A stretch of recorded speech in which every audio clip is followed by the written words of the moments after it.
Bom, pessoal, então, boa tarde a todos que estão participando hoje nessa tarde de chuva. Eu comentava com o Emerson agora há pouco, né, que hoje o clima está favorável ao debate, né, então tudo pede uma tarde com chuva, nada melhor para acompanhar uma tarde de chuva do que um bom livro, uma boa história para ser lida e um cafezinho para acompanhar, né, que é nosso companheiro de projeto, café e livro, sempre o tempo inteiro.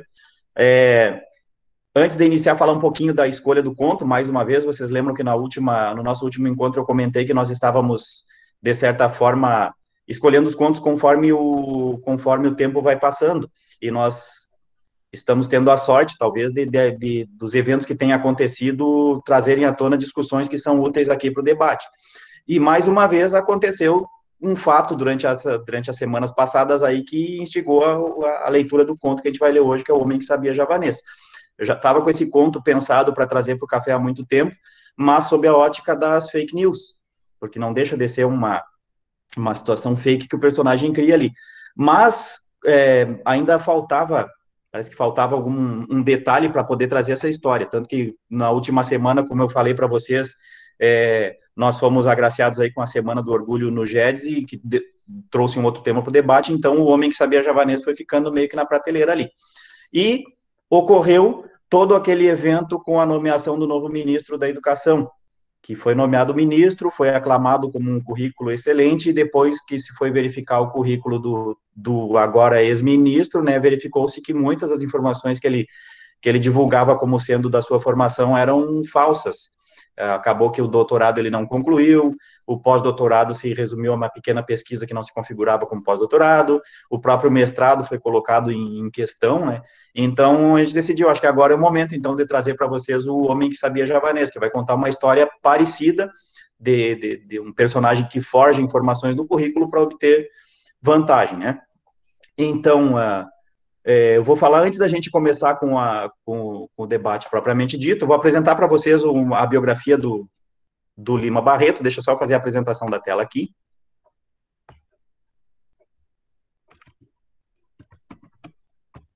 Vamos lá.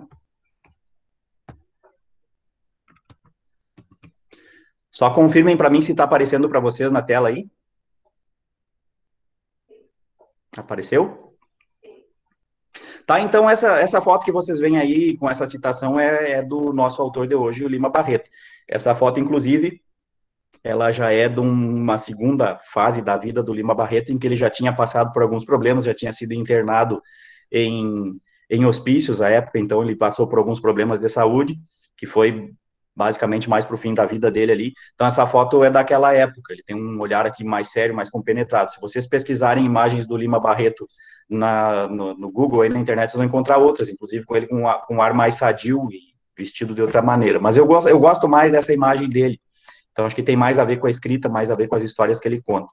E aí, uma das citações que eu achei do Lima Barreto é essa que está na tela aí, a nação anda mendiga de heróis. Eu acho que tem tudo a ver com os nossos falsos heróis que aparecem por aí, que publicizam um currículo totalmente laureado e que vai se verificar na veracidade dos fatos e não tem nada de heroísmo nem de veracidade nos seus currículos, né? Então, eu coloquei essa citação já para a gente começar a iniciar o debate de hoje já com esse pensamento. Então, vamos lá. Eu vou ler rapidamente aqui a biografia do Lima Barreto, fazer alguns comentários. Se mais alguém que está na sala hoje souber algumas informações, que eu disse, eu não sou especialista em Lima Barreto, li algumas obras dele e pesquisei um pouco da biografia. Então, vou trazer para vocês um resumo de quem foi esse autor que a gente vai ler hoje, né? Então, filho de uma professora primária, Amália Augusta Barreto, e de um pai tipo João Henriques de Lima Barreto. Afonso Henriques de Lima Barreto, mais conhecido como Lima Barreto, nasceu no Rio de Janeiro no dia 13 de maio de 1881, exatamente 7 anos antes da abolição da escravatura, na mesma data, no mesmo dia, né? A sua infância foi bastante conturbada, pois a sua mãe faleceu precocemente, a mãe dele faleceu quando ele tinha apenas 6 anos de idade, e o pai tinha transtornos psiquiátricos, né? Isso então está muito presente na leitura, na escrita dele, essa figura da transtorno psiquiátrico, principalmente pela figura do pai, e depois ele próprio, né? O que causou, então, a sua maturidade antes do tempo. Ele precisou cuidar e orientar os seus irmãos. Lima Barreto foi apadrinhado pelo ministro do Império, Visconde de Ouro Preto, e estudou em escolas de grande desempenho. Embora tenha ingressado na Escola Politécnica, o escritor foi reprovado em boa parte da grade estudantil, possivelmente pela instabilidade familiar. Lendo a biografia, além dessa questão da instabilidade familiar, cita-se muito a questão do fato dele ser negro. né, e da condição social dele e racial da época. A discriminação a gente já debateu em outros contos aqui, sofria muito preconceito. Então, uma das razões que ele pode ter sido mal avaliado nas tentativas de estudo dele pode ter sido também, além da instabilidade familiar, a questão social e racial dele. Então, ele saiu para ajudar a sustentar a família que sofria com os problemas financeiros decorrentes da falta de administração do seu pai. Lima Barreto, então, abandonou os estudos. Em 1903, ele já estava estabilizado financeiramente e concursado trabalhando na Secretaria de Guerra. Ele era um funcionário público, a função que ele ocupava vai aparecer no conto, hoje ele cita, né? Como eu disse, ele escreve muito a respeito da vida dele. Ele era amanuense. Amanuense era um escriturário de uma repartição pública que fazia documentos à mão, por isso o termo amanuense de manual, né? Então, ele inicia suas atividades na imprensa no Rio de Janeiro no ano de 1903. Desde então, publicou artigos e crônicas nos periódicos Correio da Manhã, Jornal do Comércio e Gazeta da Tarde. A partir de 1909, inicia sua carreira de romancista ao publicar sua primeira obra, Recordações do Escrivão Isaías Caminha. 2 anos depois, ele publicou sua obra mais afamada, que é O Triste Fim de Policarpo Quaresma. Vocês possivelmente já podem até ter lido esse livro, né? Um livro bastante famoso. Na época do meu ensino médio era a leitura obrigatória, enfim. Então, ele publicou esse Triste Fim de Policarpo Quaresma no formato de folhetim no Jornal do Comércio, e depois publicou em formato de livro. Por meados de 1914, Lima Barreto apresentava um caso crítico de depressão e alcoolismo, como falei para vocês antes, né? O que gerou a sua internação num hospício. Durante o seu internato, ele escreve diários e romances como o famoso Cemitério dos Vivos. É também uma obra muito famosa dele, que foi escrita sob a forma de diário, anotações que ele fazia como um interno de um hospício, né? Pós-tratamento e em retorno às suas atividades literárias, o escritor colabora para periódicos voltados ao sistema político da época. Mesmo com a internação e tratamento, a sua condição crítica, que aparentemente havia melhorado, começa a apresentar retorno. E com isso, Barreto se aposenta por invalidez no cargo da Secretaria de Guerra. Ele recebeu licença de saúde e acabou se aposentando, nunca mais voltou ao trabalho. O romancista, cronista, contista e jornalista falece no dia 1º de novembro de 1922, já com a sua saúde bastante abalada devido a um problema cardíaco. No mesmo ano da sua morte, o seu livro Clara dos Anjos foi publicado.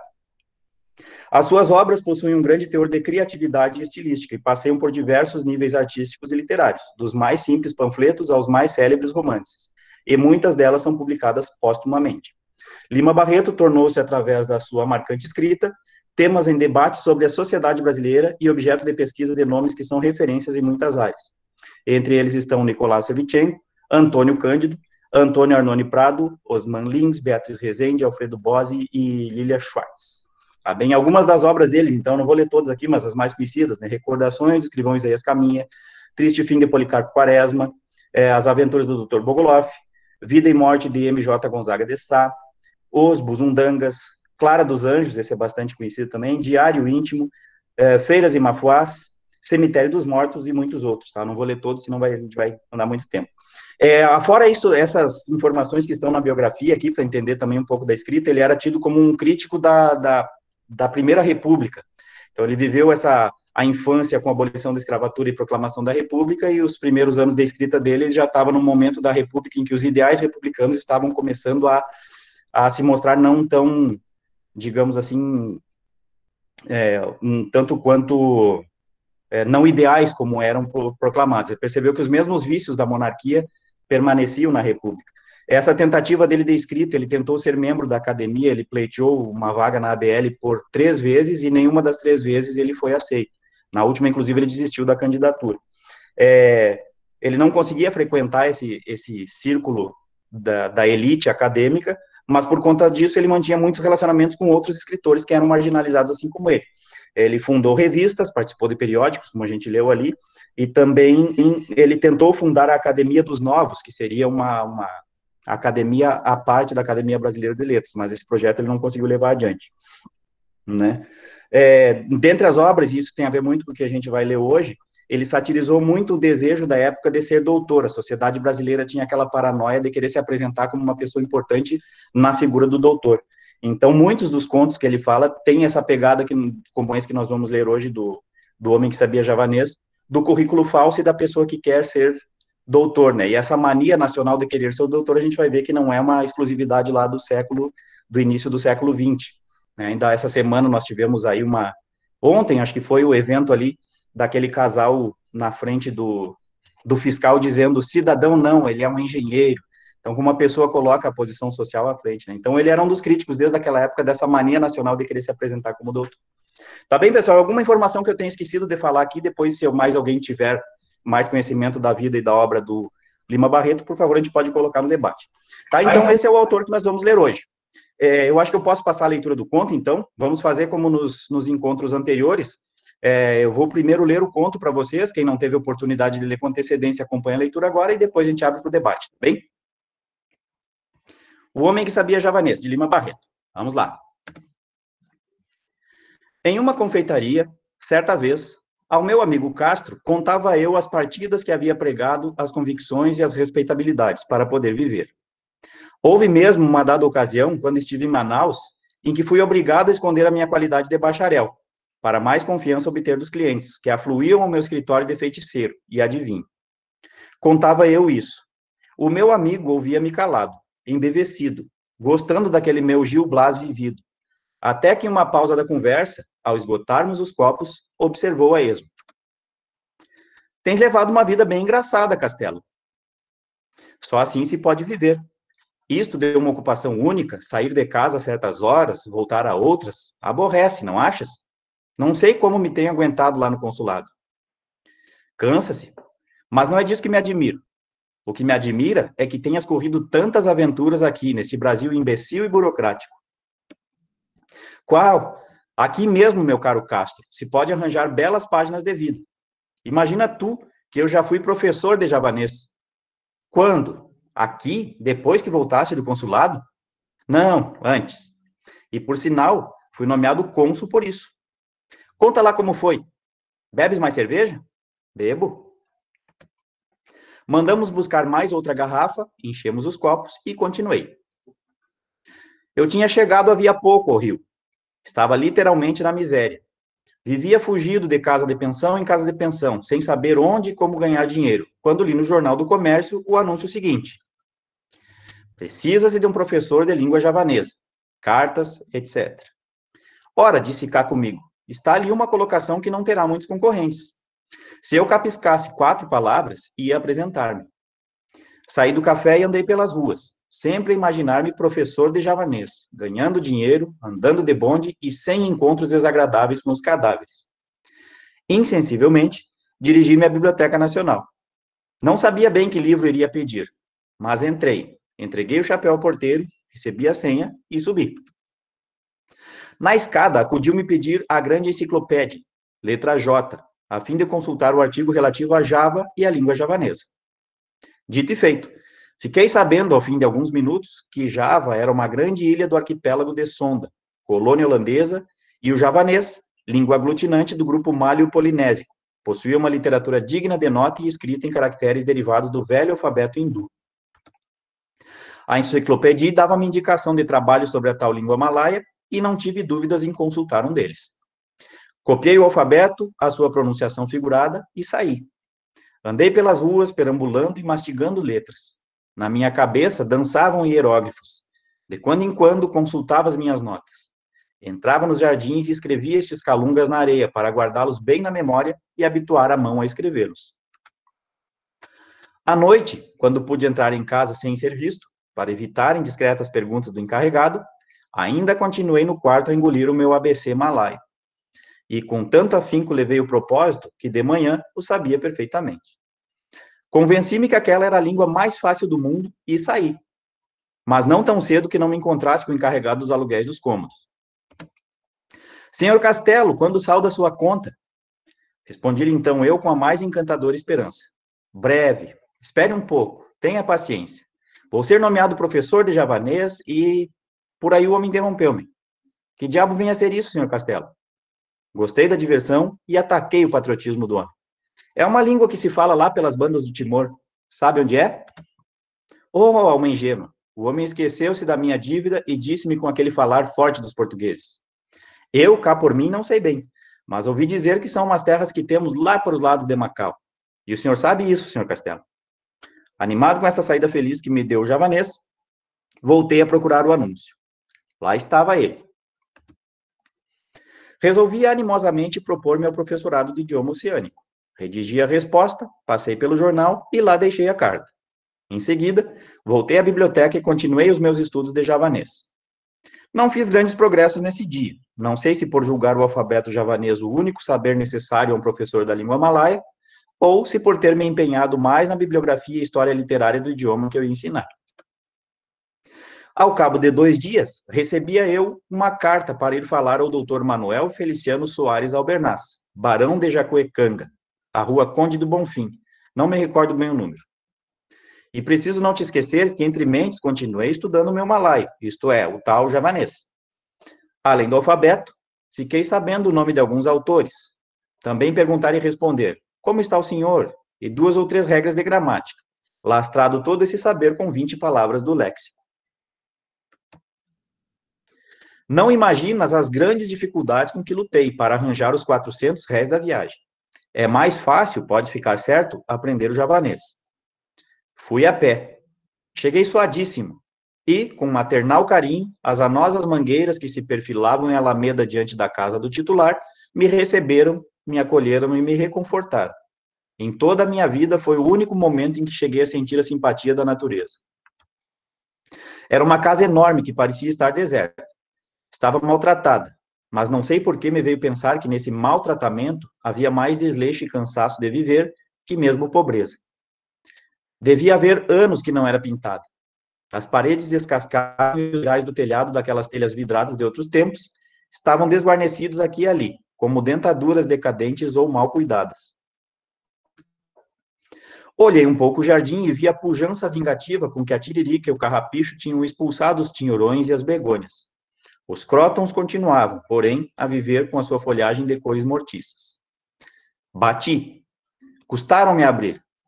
Veio, por fim, um antigo preto africano, cujas barbas e cabelo de algodão davam à sua fisionomia uma aguda impressão de velhice, doçura e sofrimento. Na sala havia uma galeria de retratos. Arrogantes senhores de barba em colar se perfilavam enquadrados em imensas molduras douradas. E doces perfis de senhoras, em bandós com grandes leques, pareciam querer subir aos ares, enfunadas pelos redondos vestidos a balão. Mas, daquelas coisas, sobre as quais a poeira punha mais antiguidade e respeito, a que eu gostei mais de ver foi um belo jarrão de porcelana da China, ou da Índia, como se diz. Aquela pureza da louça, a sua fragilidade, a ingenuidade do desenho e aquele seu fosco brilho de luar, diziam-me a mim que aquele objeto tinha sido feito por mãos de criança, a sonhar, para encanto dos olhos fatigados dos velhos desiludidos. Esperei um instante o dono da casa. Tardou um pouco. Um tanto trôpego, com o lenço de alcobaça na mão, tomando veneravelmente o cimonte de antanho, foi cheio de respeito que o vi chegar. Tive vontade de ir-me embora. Mesmo se não fosse ele o discípulo, era sempre um crime mistificar aquele ancião, cuja velhice trazia à tona do meu pensamento alguma coisa de augusto, de sagrado. Hesitei, mas fiquei. Eu sou, avancei, o professor de javanês que o senhor disse precisar. Sente-se, respondeu-me o velho. O senhor é daqui do Rio? Não, sou de Canavieiras. Como? Fez ele. Fale um pouco mais alto que sou surdo. Sou de Canavieiras, na Bahia, insisti eu. Onde fez os seus estudos? Em Salvador. E onde aprendeu o javanês? Indagou ele com aquela teimosia peculiar aos velhos. Não contava com essa pergunta, mas imediatamente arquitetei uma mentira. Contei-lhe que meu pai era javanês. Tripulante de um navio mercante, viera ter a Bahia, estabelecera-se nas proximidades de Canavieiras como pescador, casara, prosperara, e fora com ele que aprendi javanês. E ele acreditou? E o físico? Perguntou o meu amigo, que até então me ouvia calado. Não sou, objetei, lá muito diferente de um javanês. Estes meus cabelos corridos, duros e grossos, e a minha pele basané, podem dar-me muito bem o aspecto de um mestiço de Malai. Tu sabes bem que entre nós há de tudo. Índios, malaios, taitianos, malgaches, guanches, até godos. É uma comparsaria de raças e tipos de fazer inveja ao mundo inteiro. Bem, fez o meu amigo, continua. O velho, emendei eu, ouviu-me atentamente, considerou demoradamente o meu físico, pareceu que me julgava de fato filho de malaio e perguntou-me com doçura. Então, está disposto a ensinar-me javanês? A resposta saiu-me sem querer. Pois não. O senhor há de ficar admirado, aduziu o barão de Jacuecanga, que eu, nessa idade, ainda queira aprender qualquer coisa. Mas não tenho que admirar. Tem-se visto exemplos e exemplos muito fecundos. O que eu quero, meu caro senhor, Castelo, adiantei eu. O que eu quero, meu caro senhor Castelo, é cumprir um juramento de família. Não sei se o senhor sabe que eu sou neto do conselheiro Albernaz, aquele que acompanhou Pedro I quando abdicou. Voltando de Londres, trouxe para aqui um livro em língua esquisita, a que tinha grande estimação. Fora um hindu ou siamês que lhe dera, em Londres, em agradecimento a não sei que serviço prestado por meu avô. Ao morrer meu avô, chamou meu pai e lhe disse: Filho, tenho esse livro aqui, escrito em javanês. Disse-me que quem o deu, que ele evita desgraças e traz felicidades para quem o tem. Eu não sei nada ao certo. Em todo caso, guarda-o. Mas se queres que o fado que me deitou o sábio oriental se cumpra, faça com que teu filho o entenda, para que sempre a nossa raça seja feliz. Meu pai, continuou o velho barão, não acreditou muito na história, contudo guardou o livro. Às portas da morte, ele me deu e disse-me o que prometera ao pai. Em começo, pouco caso fiz da história do livro. Deitei-o a um canto e fabriquei minha vida. Cheguei até a esquecer-me dele. Mas de uns tempos a esta parte, tenho passado por tanto desgosto, tantas desgraças têm caído sobre a minha velhice, que eu me lembrei do talismã da família. Tenho que o ler, que o compreender, se não quero que os meus últimos dias anunciem o desastre da minha posteridade. E para entendê-lo, é claro, preciso entender o javanês. Eis aí. Calou-se e notei que os olhos do velho se tinham orvalhado. Enxugou discretamente os olhos e perguntou-me se queria ver o tal livro. Respondi-lhe que sim. Chamou o criado, deu-lhe as instruções e explicou-me que perdera todos os filhos, sobrinhos, só lhe restando uma filha casada, cuja prole, porém, estava reduzida a um filho, débil de corpo e de saúde frágil e oscilante. Veio o livro. Era um velho calhamaço, um quarto antigo, encadernado em couro, impresso em grandes letras em um papel amarelado e grosso. Faltava a folha do rosto e por isso não se podia ler a data da impressão. Tinha ainda umas páginas de prefácio em inglês, onde li que se tratava das histórias do príncipe Kulanga, escritor javanês de muito mérito. Logo informei disso o velho barão, que, não percebendo que eu tinha chegado aí pelo inglês, ficou tendo em alta consideração o meu saber malai. Estive ainda folheando o cartapácio, a laia de quem sabe magistralmente aquela espécie de vasconço. Até que, afinal, contratamos as condições de preço e de hora, comprometendo-me a fazer com que ele lesse o tal alfarrábio antes de 1 ano. Dentro em pouco dava a minha primeira lição, mas o velho não foi tão diligente quanto eu. Não conseguia aprender a distinguir e escrever nem sequer 4 letras. Enfim, com metade do alfabeto levamos 1 mês, e o senhor barão de Jacuecanga não ficou lá muito senhor da matéria. Aprendia e desaprendia. A filha e o genro, penso que até aí nada sabiam da história do livro, vieram a ter notícias do estudo do velho. Não se incomodaram. Acharam graça e julgaram a coisa boa para distrair. Mas com que tu vais ficar assombrado, meu caro Castro, é com a admiração que o genro ficou tendo pelo professor de javanês. Que coisa única! Ele não se cansava de repetir. É um assombro, tão moço. Se eu soubesse isso, onde estava? O marido de Dona Maria da Glória, assim se chamava a filha do barão, era desembargador, homem relacionado e poderoso, mas não se pejava em mostrar diante de todo mundo a sua admiração pelo meu javanês. Por outro lado, o barão estava contentíssimo. Ao fim de 2 meses, desistira da aprendizagem e pedira-me que lhe traduzisse, um dia sim, outro não, um trecho do livro encantado. Bastava entendê-lo, disse-me ele. Nada se opunha que outro o traduzisse e ele ouvisse. Assim, evitava a fadiga do estudo e cumpria o encargo. Sabes bem que até hoje nada sei de javanês, mas compus umas histórias bem tolas e passei a impingi-las ao velhote como sendo do crônico. Como ele ouvia aquelas bobagens, ficava estático, como se estivesse a ouvir palavras de um anjo. E eu crescia a seus olhos. Fez-me morar em sua casa, enchia-me de presentes, aumentava-me o ordenado, passava, enfim, uma vida regalada. Contribuiu muito para isso o fato de vir ele a receber uma herança de um seu parente esquecido que vivia em Portugal. O bom velho atribuiu a coisa ao meu javanês, e eu estive quase a crê-lo também. Fui perdendo os remorsos. mas em todo caso, sempre tive medo que me aparecesse alguém que soubesse o tal patuá malai. E o tempo foi grande quando o doce barão me mandou uma carta ao Visconde de Caruru para que me fizesse entrar na diplomacia. Fiz-lhe todas as objeções. A minha fealdade, a falta de elegância, o meu aspecto tagalo. Qual? Retrucava ele. Vá, menino, você sabe javanês. Fui. Mandou-me o Visconde para a Secretaria dos Estrangeiros com diversas recomendações.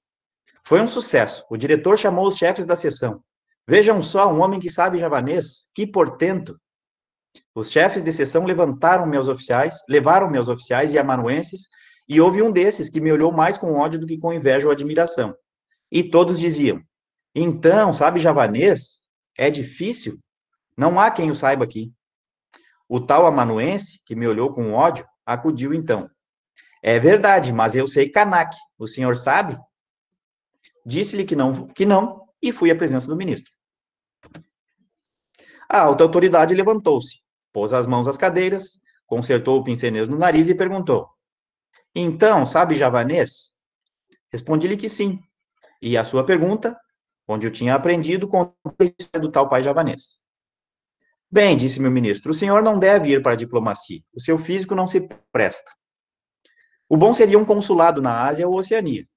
Por hora não há vaga, mas vou fazer uma reforma e o senhor entrará. De hoje em diante, porém, fica adido ao meu ministério. E quero que para o ano parta para Bali, onde vai representar o Brasil no Congresso de Linguística. Estude, leia o Rovelac, o Max Miller e outros. Imagina tu, que eu até aí nada sabia de javanês, mas estava empregado e iria representar o Brasil em Congresso de Sábios. O velho barão veio a morrer. Passou o livro ao genro para que o fizesse chegar ao neto, quando tivesse a idade conveniente, e fez-me uma deixa no testamento. Pus-me com afã no estudo das línguas malio-polinésicas, mas não havia meio. Bem jantado, bem vestido, bem dormido, não tinha energia necessária para fazer entrar na cachola aquelas coisas esquisitas. Comprei livros, assinei revistas, Revue Anthropologique de Linguistique, Proceedings of the English Oceanic Association, Arquivo Glotológico Italiano, o diabo, mas nada. Como se tu nada sabias, interrompeu-me o atento Castro. Muito simplesmente. Primeiramente, descrevi a ilha de Java com auxílio de dicionários e umas poucas de geografias, e depois citei a mais não poder. E nunca duvidaram? Perguntou-me ainda o meu amigo. Nunca. Isso é, uma vez quase fico perdido. A polícia prendeu um sujeito, um marujo, um tipo bronzeado que só falava uma língua esquisita. Chamaram diversos intérpretes, ninguém o entendia.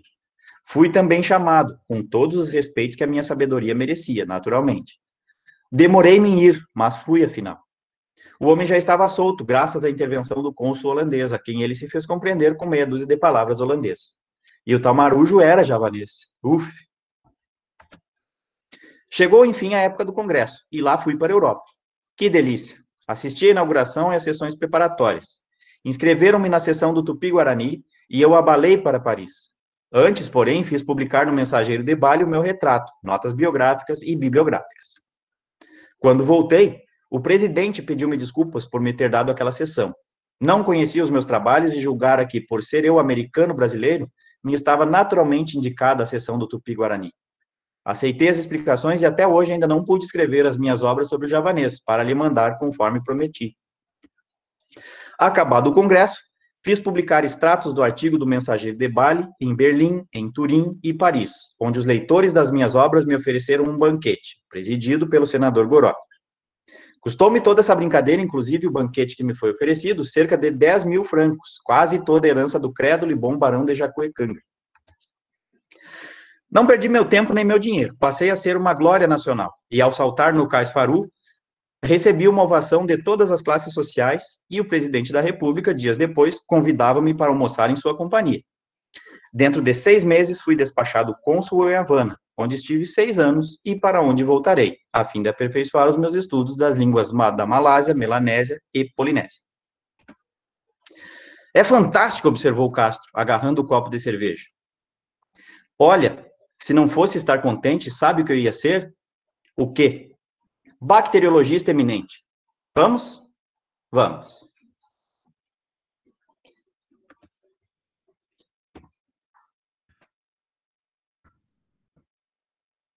Ok, gente? Conseguiram acompanhar a leitura aí?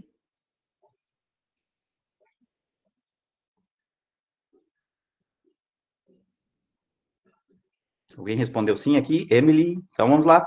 Está aberta a palavra, vamos lá. Sempre eu falo primeiro, dessa vez eu... De repente, para quebrar o gelo, Emerson, chama a galera aí. Vamos Dá para lá. falar das percepções do conto primeiro, depois a gente traz para a nossa realidade, que acho que tem bastante assunto para É debater bem, hoje. né? Uhum.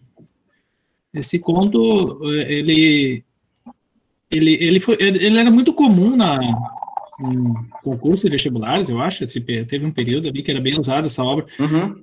O que eu lembro, o que eu interpreto é essa vocação, ou a percepção que ele coloca dessa vocação de improviso do brasileiro, né? Não é uma crítica do improviso, é uma crítica à meritocracia do serviço público no período ali inicial, bem latente, né? Que essa Ele critica muito a questão dos apadrinhamentos. Em todas as obras ele fala assim, que tudo era indicação, o famoso QI, acho né? que isso é um reflexo da própria condição que ele viveu ali, eu acredito, né? Então, que levou ele a fazer essa. Acho que um elemento que é importante ali, a Bianca pode explorar melhor, ela e a Cris, que são da área, essa questão do domínio da palavra, né? A utilização da linguagem como ele tem uma transformação. Não dá para tirar alguns méritos dele, por exemplo, por necessidade. É mais ou menos isso, Regina, o jeitinho brasileiro, bem nessa Uhum. perspectiva, né? Como a palavra, o domínio da palavra, ele foi abrindo alguns espaços. No primeiro e que é interessante que depois ele fica pela necessidade, porque toda a história dá para construir um personagem que é extremamente malandro, aquele estereótipo do malandro mesmo, em todos os sentidos, né? Desde ele não pagar pensão, ele era formado em direito, né? E aí tu pegas esse espaço da representação dele ter se preparado, porque ele pesquisou, se preparou, ter um pequeno domínio sobre o tema, sobre aqueles que não tinham domínio nenhum, falando palavras difíceis, né? Esse domínio ou essa admiração que algumas pessoas têm por ouvir de uma forma difícil ou algo que pareça difícil, eu acho que foi bem retratado. Eu vou iniciar aqui, vou dar a fala para o Gabriel, depois eu tenho outros elementos para destacar. O Gabriel pediu para falar ali. Oi, tá me ouvindo? Sim, pode falar, Gabriel. Eu senti um grande reflexo de todo o processo político na história do país, porque quando a gente teve a chegada da família real aqui no Brasil, né, antes de se tornar independente, a gente teve inúmeros condes, viscondes, barões, duques, né? Todo mundo era fácil tu virar um visconde, só precisava arranjar uma causa, falar com alguém que tivesse determinada importância e tu virava um visconde, né? Isso tudo em cima de mutreta por mutreta, né? E o mais incrível e ironicamente incrível, né? Porque chato disso é que isso, né, se reflete até hoje, porque qualquer pessoa pode tentar se candidatar a vereador, e a política não é um meio difícil, digamos assim, justamente por esse reflexo, acredito eu. Porque na história a gente tem um cara que consegue as coisas por pura diplomacia, por puro contato. Ele teve sorte de ter tido contato com o velho, né? E o velho foi espalhando o nome dele, porque era uma coisa, enfim, uma qualidade que ele tinha, que poucos tinham, e isso já basta, né? Não basta o sujeito provar, basta as pessoas saberem que ele, né, tem, no caso não tinha, mas tinha essa qualidade. E é toda essa questão de diplomacia que levou ele, porque é assim que a coisa funciona, infelizmente. Tu tendo teus contatos e tu sabendo desenvolver com os teus contatos ali, tu se dá bem. E no caso dele, se deu muito bem. E acho que é isso, todo esse reflexo da história que reflete até hoje nessa questão diplomática. Uhum. Acho que a Bianca pediu a fala. Eu não sei se o Gabriel terminou sua... Sim, terminei. Tá, a Bianca pediu fala ali, acho que tá aberto, Bianca, por favor. Obrigada. Não me aguento também, eu igual o Emerson, né? Que eu gosto muito. Eu gosto muito do Lima Barreto. Eu estava tomando algumas notas só para eu seguir o básico aqui, não ficar De repente viajando tu muito. complementa, não sei se eu não falei bobagem ali naquela biografia, eu não sou especialista nele, né? Não, na verdade eu não sou muito, eu não me atenho muito à biografia de escritores, assim, só que algumas coisas são mais relevantes pela obra, assim, mas datas, Sim. informações, assim, olha, passa batido por mim muita coisa.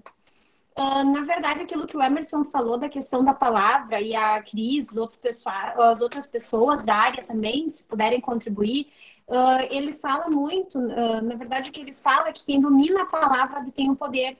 Então, o que ele consegue é ele entrar nessas esferas e nesses jogos de poder, porque ele é o único que domina o javanês. Então, tu dominar a palavra, dominar a fala, e é algo que tem muito a ver com poder, e a gente poderia relacionar também com a biografia dele, com essa denúncia à academia. Mas essa parte da academia eu gostaria de falar depois, porque eu acho que daí entra num segundo nível da interpretação da obra. E se a gente for olhar, eu vi agora que a Cristiane botou nos comentários ali que ela quer falar sobre o pré-modernismo, que para entender essa obra a gente precisa ver isso do pré-modernismo, não vou falar muito também, mas ele, o grande tema do Lima Barreto é a denúncia, em tudo que ele escreve, né? E ele foi um grande crítico da proclamação da República, que foi o grande, e até o Alex pode contribuir melhor sobre isso, que a proclamação da República foi o nosso primeiro grande golpe, a nossa grande canalice, que é um dos temas que ele é muito ressentido e fala sobre. Então, essa troca de favores, esses jogos de poder, na verdade, é uma denúncia que ele faz sobre aquele período, que se perpetua até hoje, possivelmente, não sei se é a raiz do problema, e se eu estou falando bobagem, Alex também dá uma direcionada aí, mas é um grande, assim, um dos grandes pontos que se estruturou essa nossa política que a gente tem hoje, bem complicada, e que ele há tantos anos já denunciava.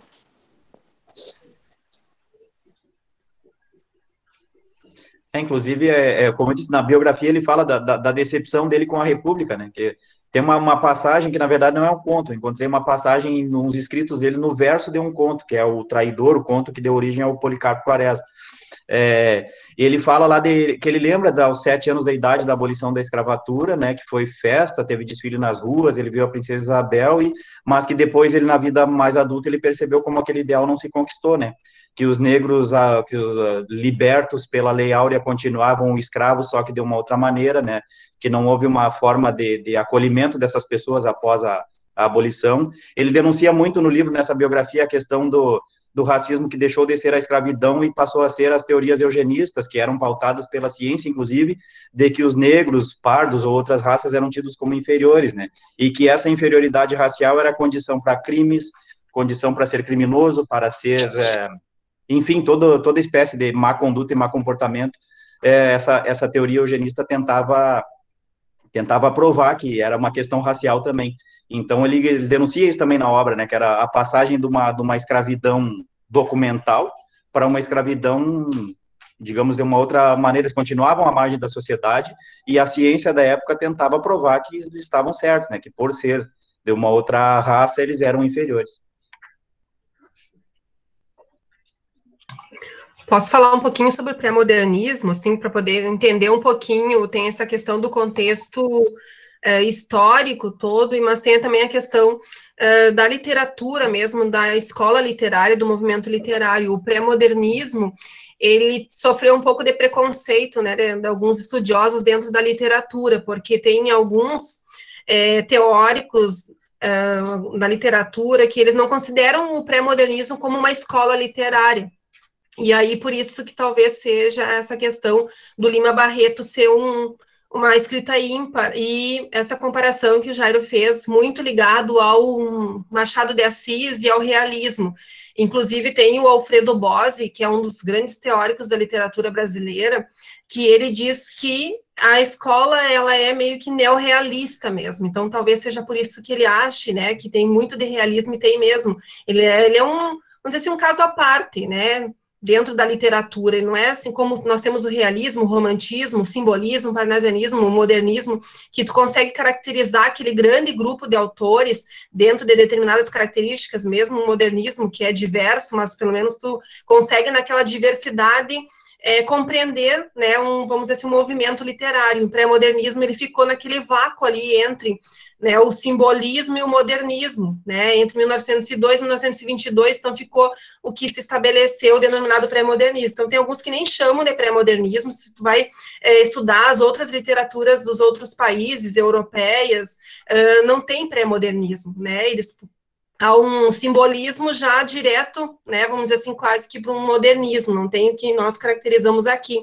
E as características realmente, assim, do pré-modernismo são muito parecidas com a do realismo, né, a gurizada aí que estudou o realismo, e os professores também que lembram, essa questão da denúncia social, dos problemas sociais, a aproximação da obra literária com um contexto político, histórico, econômico, é muito gritante dentro da literatura do pré-modernismo, a questão da marginalização, tem um pouquinho do naturalismo também, que já se mostrava a Luísa Azevedo, por exemplo, dentro do Cortiço. A linguagem é uma linguagem informal também, muito próxima, mesmo que ali ele queira fazer o rebuscamento da linguagem, mas é porque era uma personagem específica. Mas em termos de entendimento da obra, dos contos do Lima Barreto, é uma linguagem muito simples, né? Então, é nesse sentido, assim, só para estabelecer que não deixa de ser, né, algo, vamos dizer assim, específico, característico de uma determinada época, mas que alguns não consideram como movimento literário porque tem alguns nomes e algumas características específicas e de retomada. Então, seria como se fosse um neorrealismo mesmo, tá? Mas é só para estabelecer que vai começar a anteceder o que vem na sequência ali do modernismo, né? Nós tivemos, por exemplo, nesse mesmo período, o Simões Lopes Neto. Então, é bem diverso, tu não tem, assim, uma caracterização, tu tem de Simões Lopes Neto, Euclides da Cunha, e aí tu tem o Lima Barreto. Então, é uma mistura, uma diversidade, e é muito uma...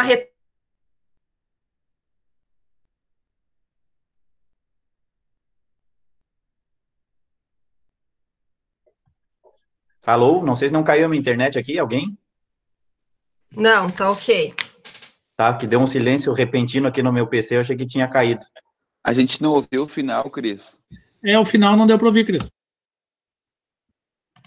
Não, é só só fechando essa questão ali, né, do que ela é uma escola, vamos dizer assim, que ela não tem, vamos dizer assim, um reflexo como uma movimentação literária, né, só isso é uma característica específica desses autores, né, e aí que nós observamos para ver assim, ó, tu tem desde o Euclides da Cunha, um Simões Lopes Neto, e tu tem o Lima Barreto, né? Então, uma salada de fruta, na verdade, tu vai observar o regionalismo, a questão das revoltas, e tu tem o Lima Barreto com a questão da marginalização, essa questão de denúncia social, com essa questão da aproximação da literatura com aspectos muito do cotidiano, político, econômico, né? Então, é uma escola literária bem diferenciada, né? Por isso que talvez nos outros países ela não tenha ganho força e ter existido, né? É algo bem específico do Brasil. É isso. Acho que a Maria Eduarda tinha pedido para falar ali no chat. Maria Eduarda, está aí? Oi. Oi, estamos ouvindo, pode falar. Professora, eu achei importante a hora que ele relata a importância da política no Brasil. Entendeu? A importância do conhecer alguém? Da política em que estamos vivendo no Brasil. Deixa eu fazer um gancho com ela, Jairo, talvez. Pois não, vamos lá. Assim, eu não conheço literatura, Cris, Bianca, Jairo. Eu não me lembro dessas aulas, sabe? Não sei porquê, mas não me lembro, sério. Ali tem todas as informações das correntes aqui, e fala dos movimentos, enfim. E eu Como realmente... assim, professor? O senhor não estudou literatura para... Mas eu também, a minha parte, quem me dá suporte das escolas literárias é a Cris. Eu tive parcos conhecimentos da literatura. Eu leio por fora, mas formação literária, assim, também não. Isso é bom para os alunos perceberem quando discutir. Como que tu não lembra disso? Não, eu sou, acima de tudo, um apreciador de literatura. Né? Está sendo gravado isso aí. Ó, a Cris ali disse que cansou de discutir literatura com a Aline, então as duas podem colaborar aí. Vamos lá, mas... Alexandre, complementa a ideia, por favor. Mas assim, eu queria falar um pouquinho, eu não tinha lido o texto, já mandou o texto ontem, mas eu, de novo, disse, eu vou ler na hora, porque daí dá aquele choque, o impacto. E eu achei interessante porque, para mim, pareceu uma sátira, né? Uma brincadeira, enfim, não, nem sem brincadeira, mas é uma sátira mesmo, uma crítica muito pesada a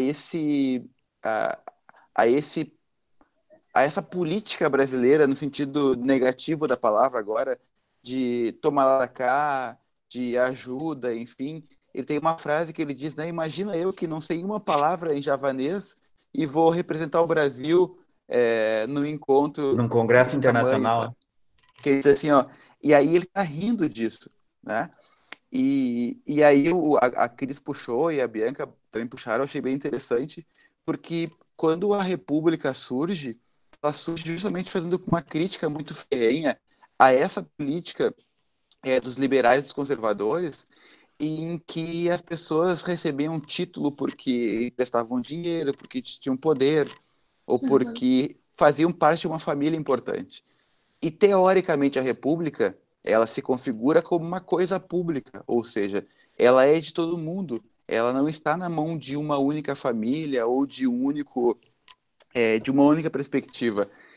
E quando a gente tem a virada da República, se vocês lembrarem, né, o Deodoro e o Floriano assumem no início, e logo depois a gente inicia já o café com leite, que na verdade nada mais é do que as antigas oligarquias cafeicultoras assumindo o poder no Brasil e fazendo um jogo político muito parecido com o jogo da época. Se a gente for ler a Constituição, a republicana, ela é linda, ela é a primeira Constituição que separa, né, o Estado, deixa o Estado laico efetivamente, que cria um monte de instrumentos para que funcione a República de forma séria. Mas na política, no dia a dia, isso não funcionou. E o mais louco é que a gente vem, até os dias de hoje, percebendo esse tipo de ação, né? A gente que trabalha no serviço público sabe que muitas coisas funcionam por editais, mas, de forma geral, na política e em alguns aspectos, funciona, sim, com esse tipo de jogo.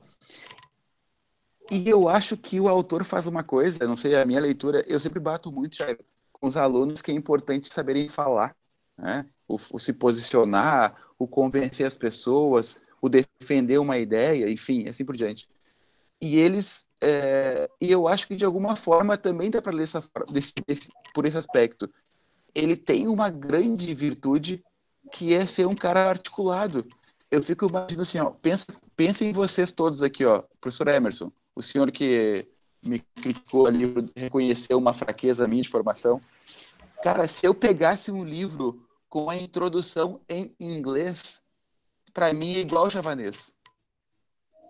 Olha como a nossa formação é tão pobre hoje, se pensar naquela época. Quer dizer, os caras que saíam formados eram bilíngues, no mínimo, né? O cara sabia o inglês e muitos sabiam o francês e ainda sabiam o latim.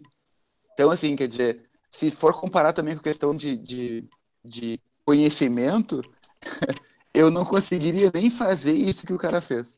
Então, eu faço essa vinculação à ideia da República, que deveria ser a coisa pública, e que durante o período até 1930 não se modifica muito. Em 30 o Getúlio assume e tenta alterar algumas coisas, mas não muda muita coisa, e a gente vai ter efetivamente uma república como a gente conhece hoje a partir de 88, efetivamente, né? Que é concurso público, que as pessoas não são colocadas por jeitinho, não há esse... Então, são mais de 100 anos que separam a república da nossa efetivação de uma república não patriarcal, né? Digamos assim. Patrimonialista.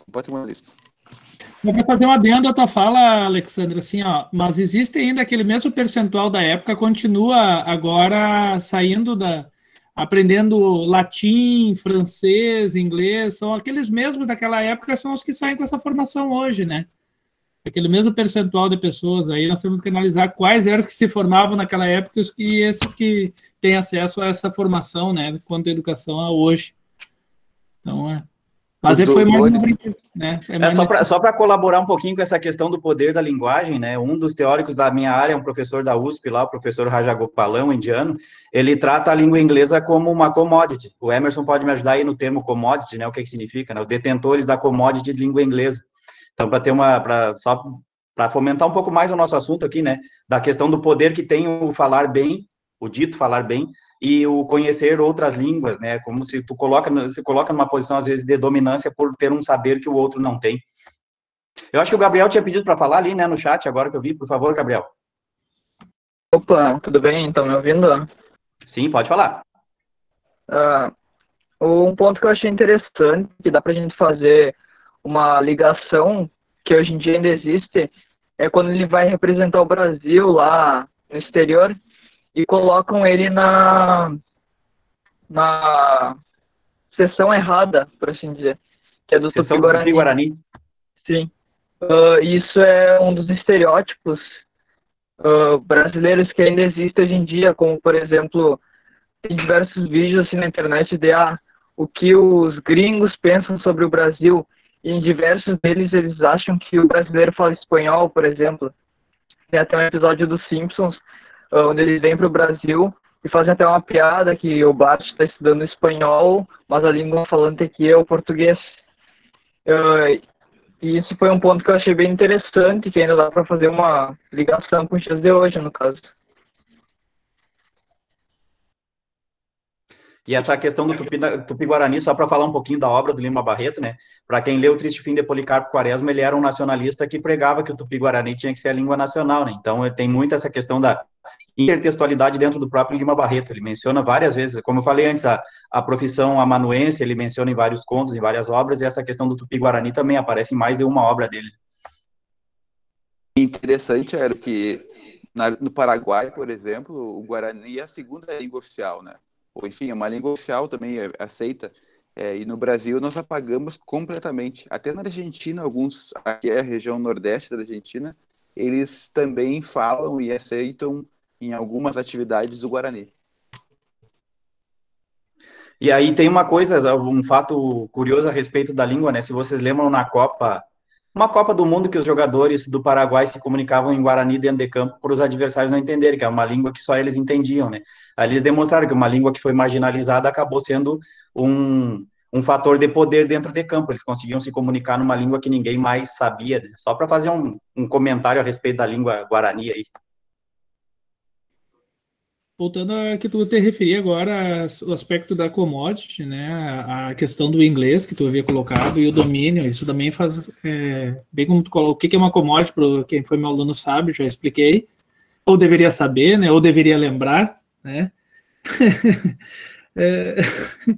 que é tudo aquilo que um país exporta, né, seria matérias-primas que um país exporta. E o inglês é a matéria-prima, né, do imperialismo ali, que começa que tem a Inglaterra e depois os Estados Unidos, e ela é uma forma de domínio, assim como a própria moeda, né, é uma forma de manter hegemonia sobre os demais, exigindo receber a sua própria moeda em substituição ao ouro, né, foi essa questão que ele coloca ali. Falando um pouco agora tentando falar um pouco também do texto, o que me cabe, que é relevante, eu concordo com o Alexander, né, que ele demonstrou uma capacidade, né, apesar de não ter domínio, ele demonstrou uma proatividade.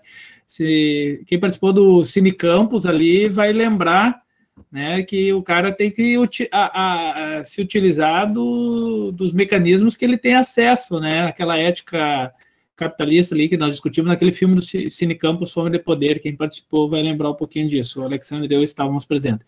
Mas o que eu quero destacar aqui, ó, que eu achei bem interessante em relação ao tema, eu anotei aqui para eu não esquecer, agora eu perdi aqui, só um pouquinho, que eu vou ver minha anotação aqui. Só um minutinho.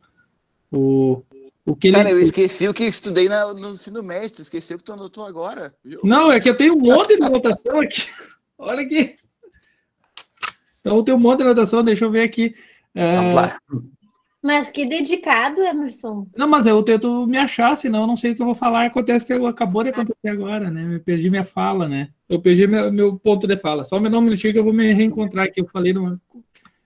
Tentar sacanear o Alexandre aqui, me perdi aqui. De repente, enquanto isso, mais alguém tem algum ponto de vista para colocar?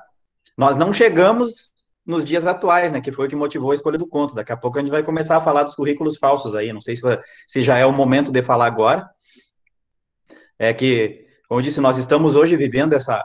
Hoje não, na verdade, é mais um caso que vem à tona de currículo falso, mas ele já denunciava ali a mania dos brasileiros de quererem ser doutores, né, e como o carteiraço, o famoso carteiraço, funcionava desde aquela época, né. Então, de certa forma, essas alterações de currículo que nós temos visto, que nós vimos aí nas últimas semanas com o caso do quase ministro, já não é um, digamos, um fato contemporâneo, um fato de agora, já vinha desde aquela época a denúncia. Só para eu não sei se nós vamos falar sobre isso. Oi?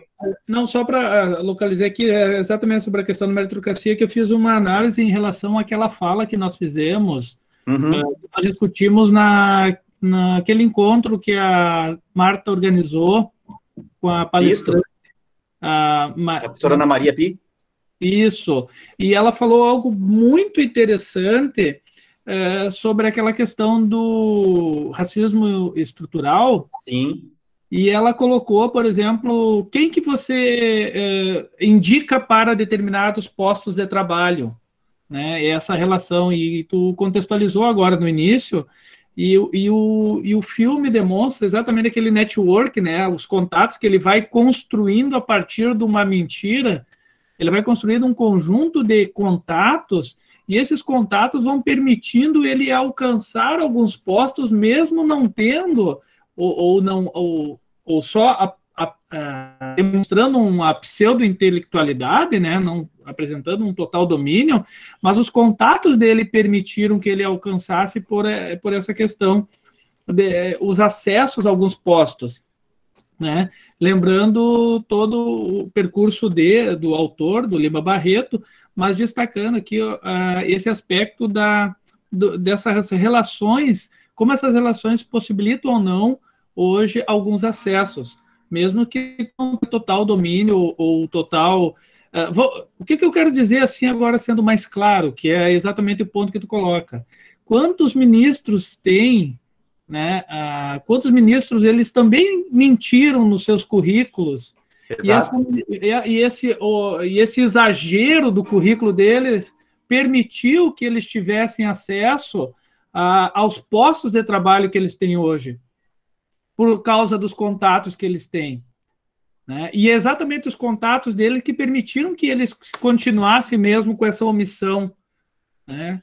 E esse é um ponto, acho que bem destacado do texto dele, né?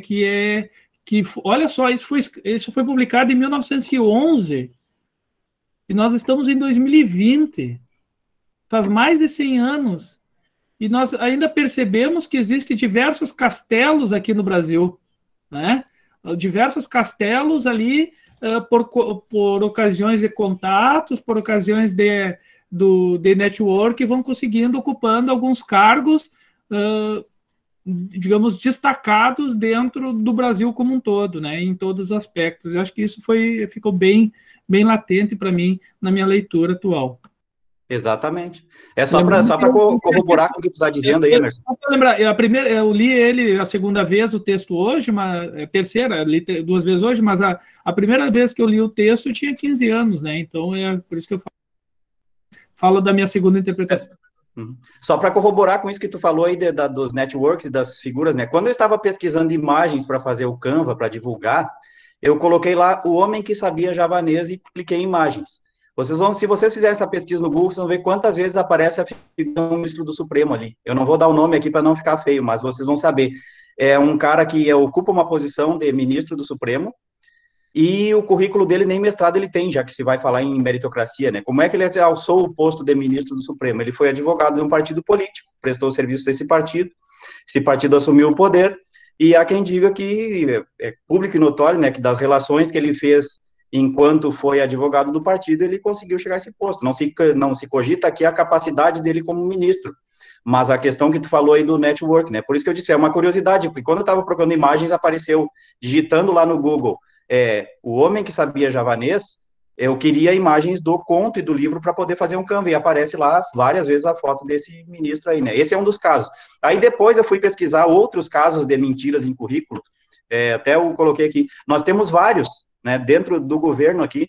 Eu não sei se é o caso de ficar citando nomes, senão a gente vai estar incorrendo em crime aqui, né? Mas dos ministros atuais já temos lá uma senhora que se dizia mestre em educação, mestre em direito constitucional, mestre em direito de família, e questionada onde ela fez esse mestrado, ela disse que foi com a PIB. Mestrado no direito tem uns quantos, né, Aline?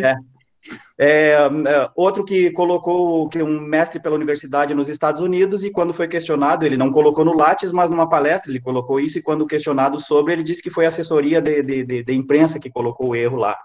Né, doutorados, então, temos aí prefeitos, governadores que alegam doutorados, e quando tu vai ver, né, e não é exclusividade do governo de agora, né, se vocês olharem ali, como eu disse, nós tivemos presidente que era mestre e doutor em ciências econômicas pela PUC, no Lattes, e quando questionaram, ela disse que não sabia como essa informação foi parar lá no Lattes, né, nem isso sabia, que não tinha concluído, e aquela velha história do concluir créditos e se achar já doutor e se achar mestre.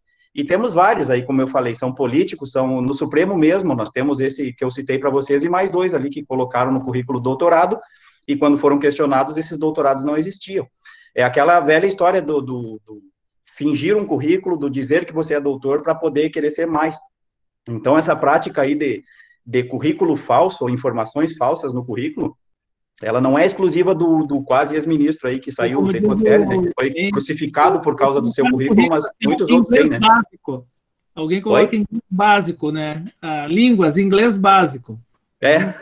Aí o cara não sabe nem dizer oi, né? Estudou lá no ensino médio. Então, tem muitos casos desses aí. Principalmente essa questão de curricular, de colocar mestrados e doutorados, isso aí, como eu disse, nós discutimos aquele dia sobre a questão do racismo, que o ex-ministro Decotelli ali, ele foi crucificado publicamente pelas informações falsas, mas ele parece que foi o único que sofreu essa crucificação, que tem muita gente, políticos e magistrados, que têm casos semelhantes aí de informações falsas de currículo, e que deram uma explicação xoxa, foi a secretária, foi a assessor de imprensa, alguém disse isso, alguém disse aquilo, e que ficou por isso, né? Então, aquela velha mania de querer ser doutor. Temos gente pedindo para falar aqui, acho que Gabriel, por favor, Gabriel. Oi. Sobre os assuntos atuais, né? Claramente a questão do currículo é a que mais tem reflexo, mas uma coisa que eu pude perceber no conto é que tem muita influência de um certo nepotismo também, porque o protagonista ele criou uma relação com o velho, a relação boa, uma relação de prestígio quase que familiar, né? Ele chegou a ter ser convidado para morar lá, enfim, e a partir disso o velho começou a dirigir ele aos lugares de mais prestígio, a dar o nome dele, sabe? Como se, tipo, é aquela coisa, não, tem um cara que eu conheço, tem um cara certo para isso, né? Um grande reflexo do nosso governo atual, né? Que é muito baseado nisso. E acho que era só esse detalhe que eu queria falar, que também tem uma margem pro nepotismo também. Ô Jairo, Fale. Eu só queria puxar aqui, voltar ao início lá e fazer umas comparações, né? Para mim, esse conto me lembrou a negação da ciência, tá? Porque, enfim, o fato de tu falar uma língua, tu dominar uma língua, também exige estudos, exige rigor, exige método, enfim. Não é qualquer um que fala e que pode representar, né? E ele, de forma consciente, dizia, cara, eu vou enganar e ponto final. Eu vou fazer de conta que falo alguma coisa e a galera que não entende nada mesmo, eu vou dar um jeito disso. E aí eu lembrei que o Emerson falou do jeitinho brasileiro. E me veio à cabeça duas figuras, né? O conto é de 1911. E em 1928, o Mário de Andrade escreveu Macunaíma, que é um clássico, né? Para mim, porque trata o brasileiro eu não... É o herói sem nenhum caráter, né? É isso, né? É o anti-herói, na verdade, né? Parece o anti-herói, a ideia é essa. E que trata com jeitinho, ele rouba a banana dos irmãos dele, ele passa a perna, ele consegue viver sem trabalhar, enfim, há todo um processo de construção dessa imagem que o brasileiro ainda hoje exporta para fora como alguém que não tem caráter, como tu falou. Depois, em 40, a Disney cria o Zé Carioca, que é um malandro clássico, né? É um malandro que... Então, aí sim, a gente está em todo o mundo, mas mais aqui no Brasil, enfim, está espalhado pela Disney como o anti-herói, né? Ou como o cara do jeitinho, que resolve as coisas de qualquer forma e dá o seu jeito. E a gente acaba assumindo isso na nossa identidade. Tanto é que se tu observar, os jogadores brasileiros vão dizer sempre que o nosso diferencial é o improviso, é o jeito de... o jogo de cintura e assim por diante. Não observando esses outros lados negativos também nisso. E aí eu venho para os dias de hoje, e a gente vai bater hoje porque a gente está em 2020, né? E hoje a gente lembra das coisas de agora, mas a gente está vivendo um momento também de negação da ciência, de negação dos conhecimentos básicos que são fundamentais, e aí a gente tem indicações absurdas, né? Eu vou lembrar, por exemplo, do fato de ser embaixador o filho do presidente por ter vivido nos Estados Unidos e falado inglês. Quer dizer, é muito mais do que isso. Tem uma escola no Brasil que forma embaixadores. E se eu voltar ao passado, eu vou encontrar vários fatos de vários políticos nesse sentido. O quanto a gente não valoriza as carreiras e as formações e acha que, de alguma forma, consegue colocar outros no lugar, justamente para conseguir manter esse jeitinho e manter aqueles que são próximos da gente, né? Não valorizando efetivamente a formação de cada um. Quando o Emerson fala em meritocracia, o Brasil e os liberais brasileiros defendem isso com grande esmero, mas eles são os que mais abusam da não meritocracia, né? Dos seus networks, das suas inter-relações pessoais e relações promíscuas que tem em todos os lados. Então, o Brasil, eu achei interessante observar isso na fala do Lima Barreto em 1911, e a gente, de alguma forma, vê isso ainda em 2020. Isso que tu comentou agora me fez lembrar de uma cena, né? Para quem lembra a votação do impeachment, dos deputados que votavam, eles diziam em nome do meu avô, que foi senador, do meu pai, que foi deputado. Então, a gente vê dentro da nossa Câmara famílias que tomaram conta daquilo lá há mais de século e que continuam passando. Então, aí, os filhos de coronéis da Bahia, do Nordeste, de todos os rincões do Brasil que estão lá dentro da Câmara. E entra ano, sai ano, entra século e sai século, e as mesmas famílias, as oligarquias, são as que tomam conta da política, né? Agora que tu me lembrou aí da questão da indicação de filho do presidente, a gente lembrou quantos filhos de políticos que nós temos hoje, de todas as vertentes, ainda comandando, né? Aqui no Rio Grande do Sul tem muito disso, né?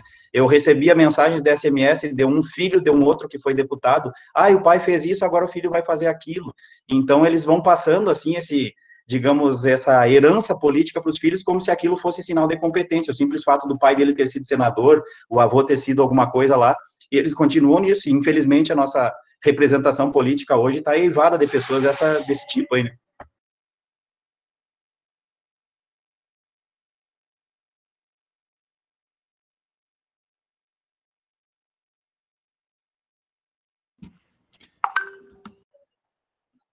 São Borja, Rio Grande do Sul inteiro, né?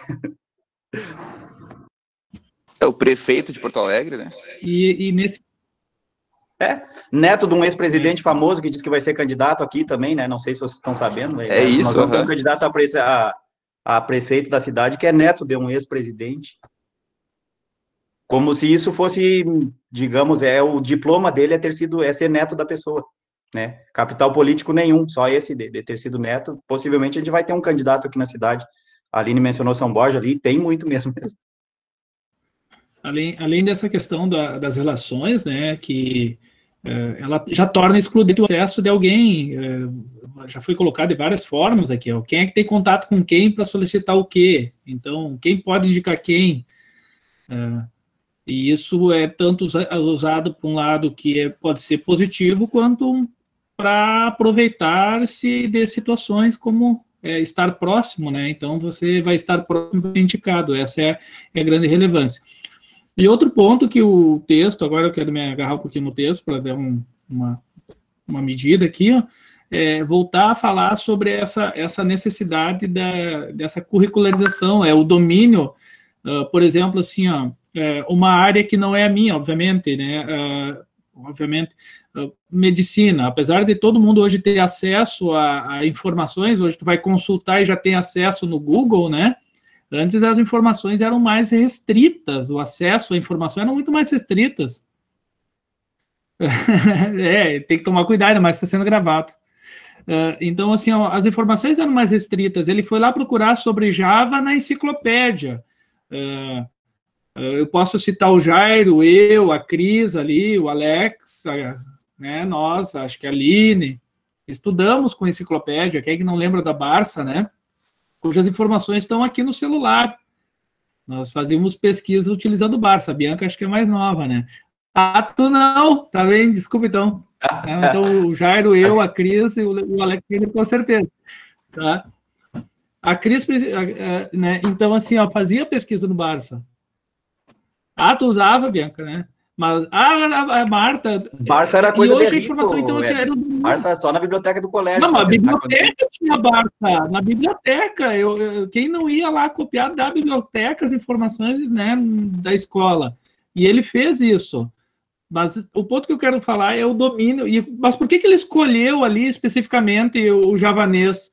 Né? Mas ele pensou assim, bom, acho que Java fica lá numa ilha perto de Sumatra, lá na Indonésia, faz parte da Micronésia, enfim, lá na Oceania, então ninguém tem acesso a isso. E aí ele pegou as informações e começou, e como ninguém conhecia, ele mostrou domínio. Então, aí nós temos áreas que as pessoas dominam, que as áreas de domínio de leitura é o direito, né, com todo o seu sistema jurídico, ele cria um javanês que dificulta totalmente a gente. É algo tão simples, mas tu tem que saber falar aquela língua. É a programação, a galera de programação ali tem que aprender uma nova linguagem de domínio para programar. É a medicina, né? É os teóricos da educação, quando tu vai ler, então tudo isso tu cria, né? Tu cria essa nova linguagem para não tanto para informar, mas também para excluir, para demonstrar poder, né? Para aqueles que têm o domínio, né? O domínio técnico sobre aquilo. E ele se deu tão bem, né? Demonstrando o domínio naquilo que ele desenvolveu, mesmo não tendo domínio, ele conseguiu enganar todo o sistema, que no final ele ainda disse que se ele não fosse tudo isso, ele seria bacteriologista. Bacteriologista eminente, né? Uma coisa que ninguém também tem domínio. Ninguém tem domínio. O que é um bacteriologista, né? Relacionado a bactéria, pressupõe isso, mas e aí? Então eu vou falar qualquer coisa e como ninguém sabe, então vou dominar. E ele estava certo. E lembrando que o Castelo era formado em Direito, ele era bacharel de Direito, tá? Ô Jairo, eu queria provocar vocês para olhar para um outro viés. Eu poderia lembrar, por exemplo, do Dr. Bumbum, que foi preso agora. Vários médicos foram presos porque falsificaram seu diploma. Tem um monte de... Agora, enfim, vários profissionais, né? Eu nem vou falar da área da educação, que qualquer um dá aula e é professor, né? Quando, na verdade, a gente sabe que tem que ter formação para isso. Ou, no mínimo, experiência. Mas a mentira que ele cria, de alguma forma, não causa nenhum mal, em princípio, né? Ele acabou não gerando perdas para ninguém. E interessante que ele gerou algo positivo para o senhor que ele foi ensinar e foi traduzir. O cara morreu feliz, entende? Então, dá para também pensar numa outra questão, que é a velhice, a solidão, né? E o quanto ele foi elevado a alguém importante por fazer um trabalho que hoje nos é muito caro, né? Quanto mais a gente envelhece, mais a gente também valoriza as pessoas que cuidam dos idosos. Mesmo que ele tenha tido também a capacidade de enganar o genro do senhor, não lembro o nome deles lá, ele de alguma forma foi agraciado e foi bem recebido por alguém que estava sozinho, né? Só para aproveitar um comentário que a Emily faz ali, ó. Desculpe, você não sabe exatamente, né, o javanês do sistema jurídico, mas a Emily comentou, por exemplo, os analfabetos, mas aí vamos para a questão, não os analfabetos digitais, por exemplo, o acesso aos recursos do governo nesse período de pandemia, a dificuldade que é assim, é só baixar um aplicativo. Sim, mas baixar um aplicativo, fazer um cadastro, acessar o cadastro para um cara, uma pessoa totalmente analfabeta digital, isso é extremamente excludente. Então, parece tão simples para alguns, mas isso é extremamente, é um javanês para a grande maioria da população que realmente necessita dessa verba, concordando ali com o que a Emily coloca, né? Então, é um aspecto assim, ó, que parece que se dificulta cada vez mais essa burocratização e vai excluindo cada vez mais pessoas também, né? Então, alguns poucos vão dominando. Vai para o sistema financeiro, pega o sistema financeiro, lá é um negócio totalmente avesso, né? Para quem tu entender e compreender como que funciona. Então, eu acho que isso é cada vez mais excludente, esses aspectos, e cada vez mais javanesa, à medida que tu vais participando desses processos.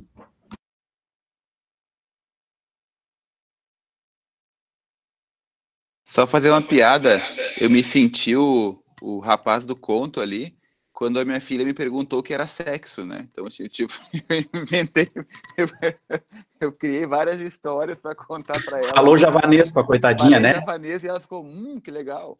Cada dia pergunta uma coisa diferente. Aí tu abre o livro de javanês e vai contando história para ela. Tá que nem a piada do azeite virgem, né? O que quer dizer virgem, pai? O Alexandre sofreu desse mal também, né? O que é virgem? Não, é que tá escrito aqui azeite virgem. Achei que era um signo do zodíaco. Eu perdi um pouco da conversa, pessoal, precisei atender a porta ali nos últimos minutos. Eu não sei se vocês chegaram a falar do assunto, mas outro que veio à tona. Eu estava tentando ver se essas informações falsas de currículo, se elas configuram falsidade ideológica. Depois a Aline me ajuda aí no jurídico. Mas a gente percebeu, digamos, o contrário agora, né? Pessoas que são bem formadas, bem qualificadas e que esconderam essas informações curriculares para receber R$600 do governo. Nós estamos vendo aí todo dia na televisão aparecem aí pessoas que com lua de mel marcada no Caribe, pessoas que viajam para a Europa, pessoas que têm moto, que têm carro, que têm barco, recebendo R$600 do governo, talvez tirando a oportunidade de pessoas que não conseguiram nem acessar o sistema, talvez por ser analfabetas, como a Emily colocou aqui, muita gente que precisaria, que não teve acesso, e essas pessoas mentindo ou omitindo informações para receber. E se a gente acha que isso é distante, o portal da transparência colocou os nomes das pessoas, e a gente estava dando uma olhada aqui na cidade de São Borja, né? De novo, eu vou me omitir de falar nomes aqui, porque eu não sei, mas a Cris, que conhece e que mora na cidade, listou vários nomes de pessoas ali que são funcionários públicos, que são donos de empreendimentos, que têm uma situação financeira confortável e que estão listadas ali na lista de beneficiários dos R$600 emergenciais do governo. Então, de certa forma, isso também é uma mentira no currículo, só que agora aquela mentira para se favorecer, né? Quando convém, a pessoa mente que é doutor. Quando convém, a pessoa omite que é doutor também para tirar vantagem disso. Então, é só mais um elemento aí trazer para discussão essa questão do jeitinho brasileiro, do querer se dar bem em tudo, né? Então, o governo oferece uma ajuda emergencial para as pessoas que precisam, e os que não precisam vão lá e mentem para tentar colocar um dinheirinho a mais no bolso ali, né? 600 pila. Então, não sei se vocês prestaram atenção nisso também. É falsidade ideológica ali, a Aline colocou para mim, é isso aí. É falsidade ideológica. Então, boa tarde a todos e a todas que eu não cumprimentei ainda. Não, eu fiquei pensando nisso agora, o Jairo falando, né? E quando eu também estava pensando sobre essa questão das pessoas que falsificam para menos, né? Quer dizer, tá com viagem marcada para o exterior, mas diz que não tem renda para poder receber o recurso lá do auxílio emergencial. Me parece aquela discussão, né, do que, tentar uma música, né, o que você faz quando ninguém te vê fazendo, quer dizer, se ninguém sabe o que eu tô fazendo, eu posso fazer tudo que eu quero, porque afinal de contas ninguém vai descobrir.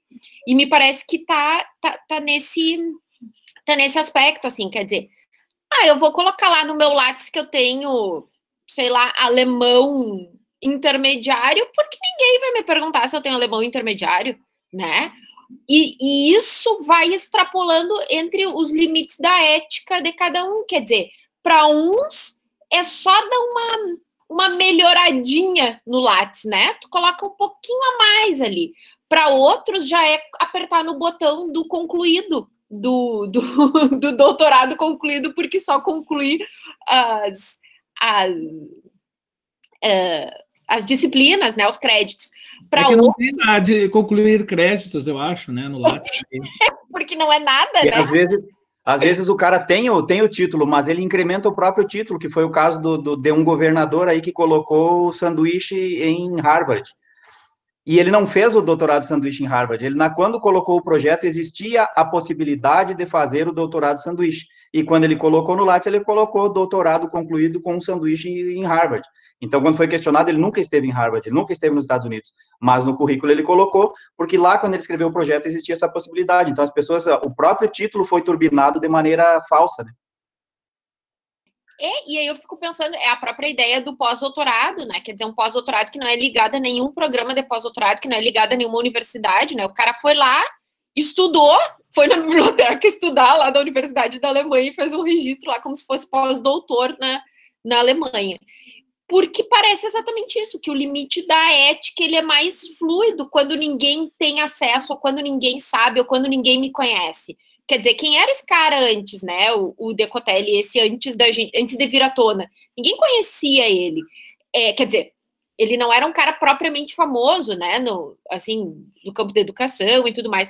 Apesar de ter utilizado esse currículo para acessar, para dar aula, para fazer uma série de coisas, porque dentro daquela ideia de que passa uma ideia mesmo de veracidade, não se contrapõe, que é o mesmo caso do conto, quer dizer, parecia muito verossímil que ele falasse javanês, porque a história fazia muito sentido, né? E assim vai na questão dos currículos. E aí eu fico pensando nos juristas, né? Daí falo do meu lugar de fala, né? De quem tem formação em direito, quem tem diversos colegas que se colocam o título de doutor, né? Que se intitulam no universo do direito, isso é comum, isso é cotidiano, isso faz parte, é um pronome de tratamento, né? Se referir ao doutor fulano de tal, assim como é na medicina. E as pessoas efetivamente sustentam com uma convicção de que tem a possibilidade de usar o título de doutor, porque houve lá uma portaria do tempo do Império que autorizava as pessoas a usarem o título de doutor, quando na verdade não é nada disso, né? O que nos regula hoje é LDB, e para ser doutor tem que ter doutorado. Mas essa ideia do doutor dá uma imponência maior, entende? Então passa uma sensação de que tem uma importância maior perante todos os outros. E aí o Jairo falou bem do exemplo que a gente teve no final de semana, né? Quer dizer, cidadão não, que é o que a mulher diz, né? Cidadão não, ele é engenheiro civil formado. Quer dizer, como se ser engenheiro civil fosse melhor do que ser cidadão brasileiro. E tudo isso, para mim, sim, está relacionado com a fluidez da ética. Quer dizer, quando ninguém sabe o que eu estou fazendo, de repente eu dou uma aumentadinha, seja no meu Lattes, seja nas minhas fotos do Instagram, seja numa história que eu vou contar um pouquinho melhor, e assim vai, né?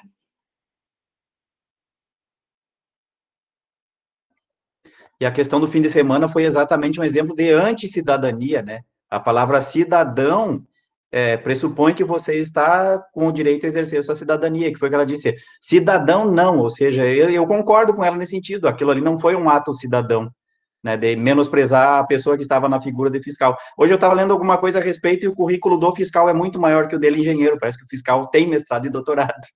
Né? Então, se fosse comparar os currículos das pessoas envolvidas no fato ali, o fiscal tinha um currículo bem superior a dele e não precisou usar esse carteiraço do currículo para cima do rapaz lá, o engenheiro, né, que ficou feio para ele, ficou feio para o engenheiro, o Brasil inteiro ficou conhecendo o não cidadão engenheiro.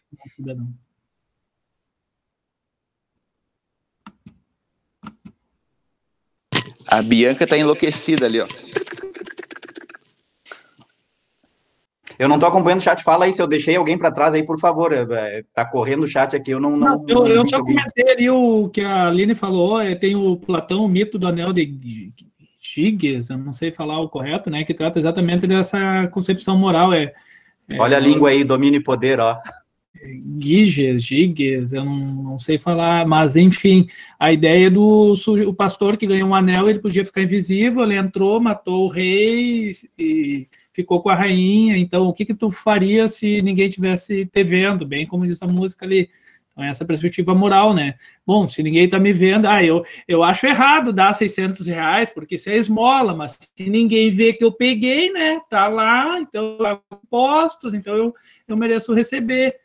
Então, esse é o aspecto de discussão, né? Dentro só desta fala. Não, e nessa questão dos R$600, as pessoas realmente acharam que ninguém ia ficar sabendo. Porque naquele momento não parecia que ia se tornar público. Exatamente. Né? Todo mundo foi lá, cadastrou e foi efetivamente da ética, né, de cada um, de cadastrar ou não. E já que ninguém tá me vendo, né? Então eu posso falar tudo que eu quero, posso ser quem eu quiser. E aí, quando foi divulgado, a gente descobre todo esse bando de gente que tem, né? E sabe o que é pior desse aplicativo? A minha mãe se inscreveu e veio lá que não tinha direito, porque meu pai recebia um valor, enfim, o valor era porque é só para os dois, entende? Não recebeu. Então quer dizer que meu pai está cadastrado com todas as informações, blá, blá, blá, blá. As pessoas que ganham bem e receberam ainda estão sonegando imposto de renda, estão sonegando outras informações à União para poder passar batido nisso.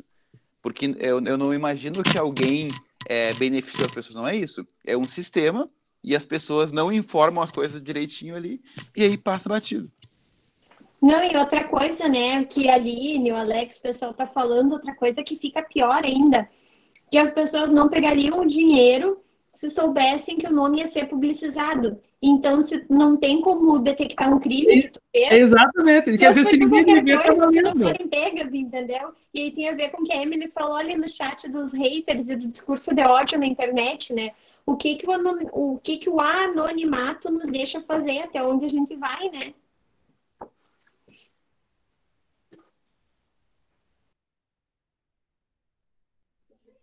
Não só o anonimato, mas a possibilidade de não ser descoberto, né?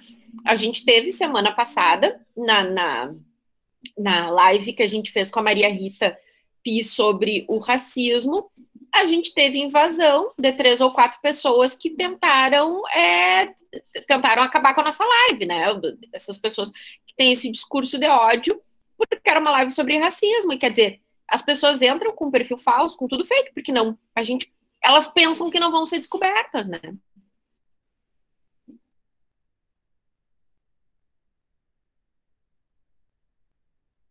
Mas o Castelo, depois que ele conseguiu tudo, ele ficou tão bom de si que teve um momento ali que ele disse, bom, como eu estava bem alimentado, ele não tinha mais agora aquela vontade de aprender mais algumas coisas para poder dar certo.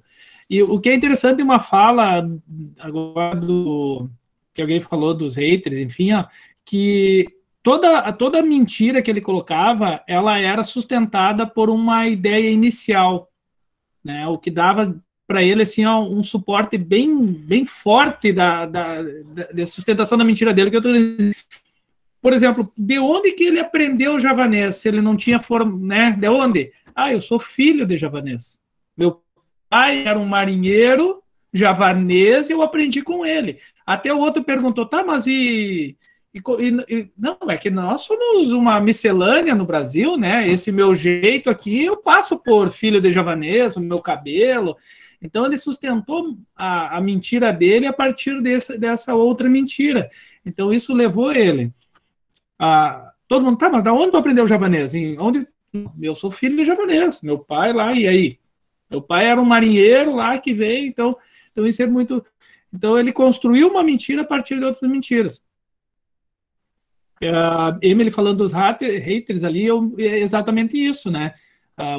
Um monte de situações que são colocadas a partir de uma mentira, e aí se sustenta outras mentiras a partir daquela contada inicialmente. mesmo que tu desmonte que aquela inicial era mentira, agora já tem todo um percurso de outras histórias sustentando. E agora, por exemplo, ele, além de dizer que ele é filho de um javanês, ele pode dizer que já é cônsul de Java, ele é do consulado, ele já viajou, enfim, é um elemento de construção dessa narrativa também. Acho que isso eu agora achei bem relevante a partir do que foi escrito ali, me destacar agora. O Emerson, eu discutia com a Aline aqui, porque eu sei que os registros de nascimento e, enfim, acho que de nascimento e de morte saem da mão da igreja e vão para a mão do Estado a partir da República, né? E pensando como é que se fazia isso antes, né? Devia ter um local, a igreja registrava, mas hoje, por exemplo, se eu quiser saber se o Emerson é casado ou solteiro, eu vou... Mas não, o mesmo registro de batismo, que era considerado, era no registro de batismo que dava... Isso. Né? Mas hoje eu vou lá no registro civil e pergunto, qual é a situação do Emerson? É solteiro, é casado? Quem é o pai, quem é a mãe? E eu tenho informações, isso é público hoje, né? E até então não era público. E nós nos acostumamos também muito a confiar nas pessoas. A palavra é um tiro, a gente falava isso e fala, né? Quer dizer, o que tu fala é verdade. Então, até hoje, né, a gente tem essa parte desse pressuposto que o que as pessoas falam é a verdade. Porque é uma coisa mais fácil de fazer, porque é o ético, porque é o correto. Mas naquele momento talvez não fosse... Hoje é inverossímil. Se o cara me diz que é filho de alguém, eu vou consultar, eu vou na internet, eu descubro mais facilmente. Naquele momento não é tão fácil. Tá aí o Decotelli que caiu, tá aí o... Eu vou dizer o nome, Jair, vou dizer. Tá aí o Decotelli, tá aí a Dilma, todo mundo que mentiu o currículo... É que tu não precisa pagar advogado, né? Por isso que tu fala, né? Eu disse, é só fazer uma pesquisa rápida no Google, vocês vão ver quanta gente que mentiu o currículo entre políticos, e o que mais me assusta são os magistrados, né? Tanto político já tem essa índole, né, de enganar o povo para conseguir o voto, mas um magistrado que está lá justamente do lado da lei para se fazer representar, para representar a lei, magistrados que mentem o currículo, e não são poucos, só no Supremo tem 3, né? Tem 3 no Supremo ali com caso de falsidade ideológica no currículo. Então isso aí é que assusta, né? Só acompanhando a fala do Alexander, né? A tecnologia, essa nossa período que vivemos atualmente, ele não seria viável desenvolver o romantismo ou o realismo, né? Por exemplo, o que seria da história de Dom Casmurro atualmente, né? E acabar com toda a história com um simples teste de DNA. Então é a mesma coisa agora. Toda a história do castelo seria derrubada com... sim, né? A literatura parte, tem que se pensar. Por isso que é interessante, a literatura nunca é escrita no vácuo. É o que a gente fala sempre aqui, né? Sempre, por isso que a gente gosta de trazer a história do autor primeiro, o contexto em que ele viveu, porque ninguém escreve no vácuo, né? De certa forma, a literatura, com todas as suas fantasias, representa o momento vivido pelo autor e o viés que ele defende, né? Então, por isso que é legal. Como tu disse, hoje um Dom Casmurro seria facilmente... A grande dúvida do Dom Casmurro era fácil de resolver aí, né? Aqui o cara que falar javanês nem precisa. Hoje, se eu quiser falar javanês, eu pego o Google ali, jogo a tradução e estou falando javanês, então também não se aplicaria. Né? A Capitu não traiu. O Dom Casmurro é que tinha uma masculinidade frágil. Mas é claro, é o que eu defendo. Eu acho que alguém pediu a palavra aqui só para passar a Gemima, por favor. Para acompanhar, Alexandre, alguém colocou que o Bentinho era apaixonado pelo amigo, né? Lembra no último... Sim, eu sou dessa teoria. Não, é outra obra, outro debate aí, né? Sobre a sexualidade do Bentinho, mas... Bom, acho que a Gemima pediu a palavra aí, nós estamos... Por favor, Gemima.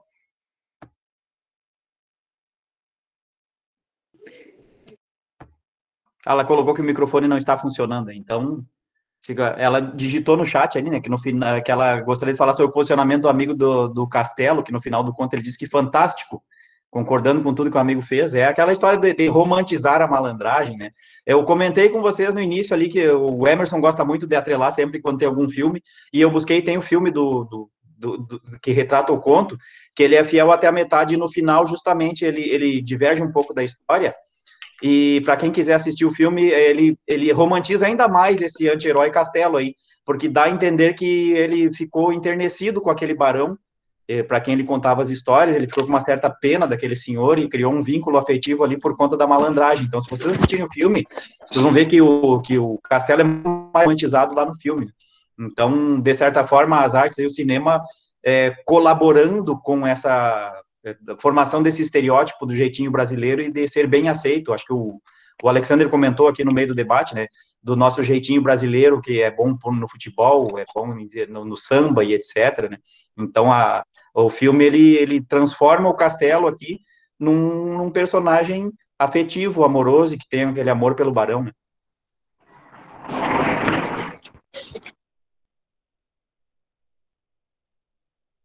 Eu só queria corroborar, Jairo, que fantástica a forma que a Jemima viu. Eu realmente não tinha percebido isso, não. Enfim, mas o quanto a plateia é importante, né? Tem o ator que vai fazer o processo todo, mas sem a plateia as coisas não funcionam. E hoje em dia parece que isso quer dizer, hoje em dia não.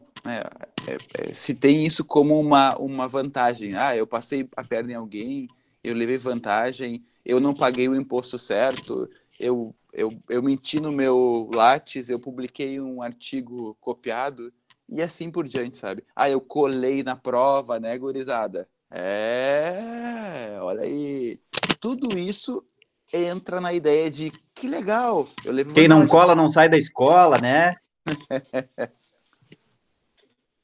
Eu coloquei ali, ó, para lembrar a lei de Gerson, né? Os alunos acho que nunca viram, não sei se já ouviram falar, que teve existe uma propaganda do ex-jogador de futebol, Gerson, foi campeão do mundo na década de 70, que ele não sei que marca de cigarro eu vou pesquisar aqui, depois eu vejo qual é.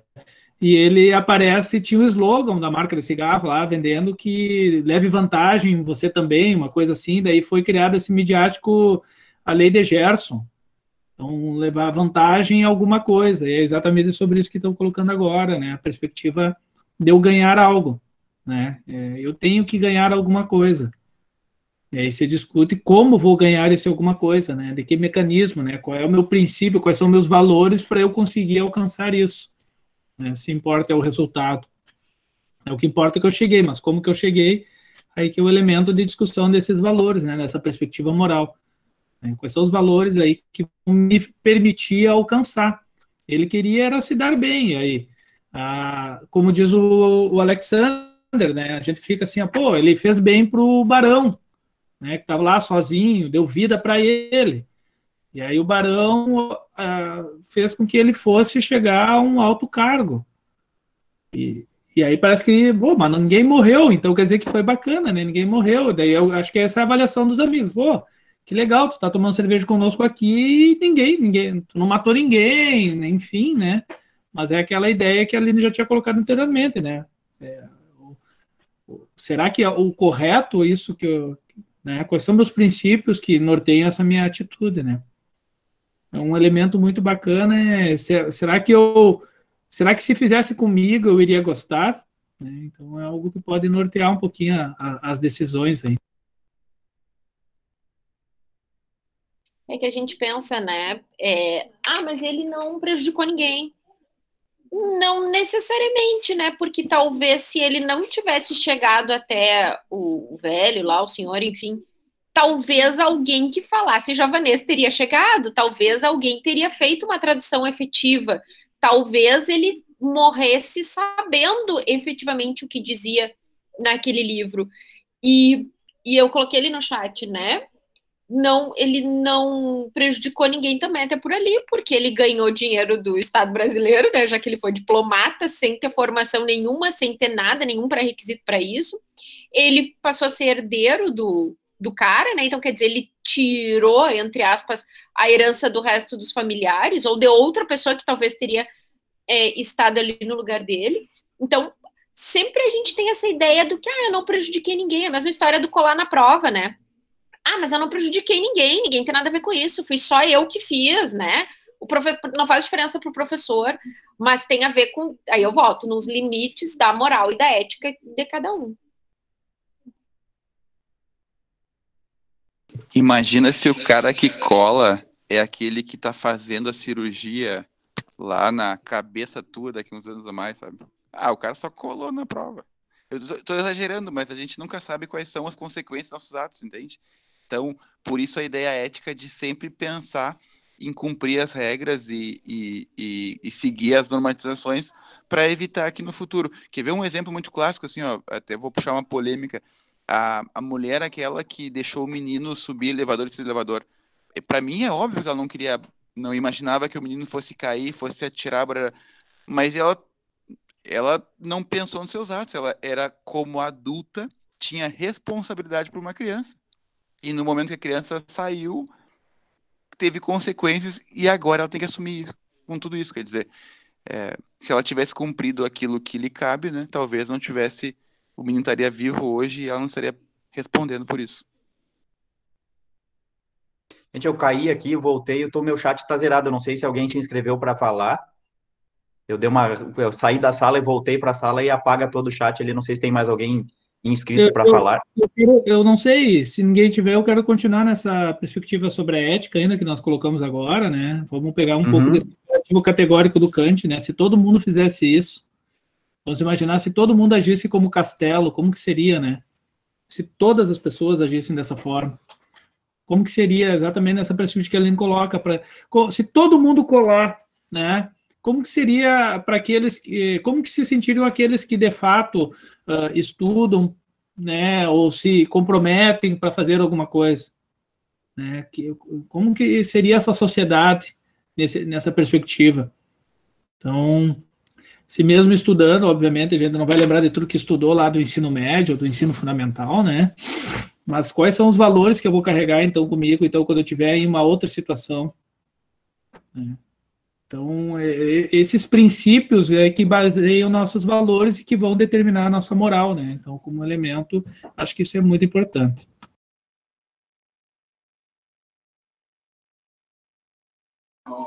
Mas eu fico pensando nessa ideia do... E se todo mundo for fazer, né?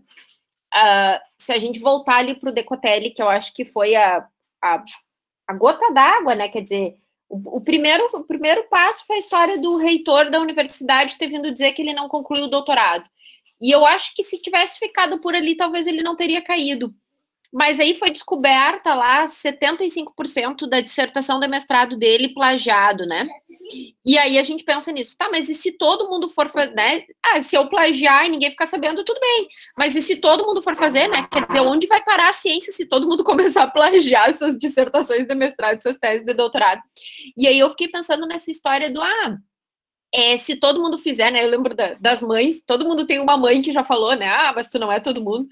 Esses dias eu estava pensando sobre essa questão agora, né, em tempos de Covid, que a gente não pode sair, algumas pessoas acham que são alecrins dourados que não, né, nasceram no campo sem ser semeados e que podem sair por aí fazendo o que quiserem. E aí a gente tem, por exemplo, apareceu no Fantástico também no domingo, de um deputado federal que deu uma festa gigantesca na casa dele, né, tranquilamente. Quer dizer, se todo mundo for pensar que pode fazer uma festa porque é só na minha casa, se todo mundo for pensar que pode tomar mate no parcão, se todo mundo... Quer dizer, todo mundo vai fazer, né?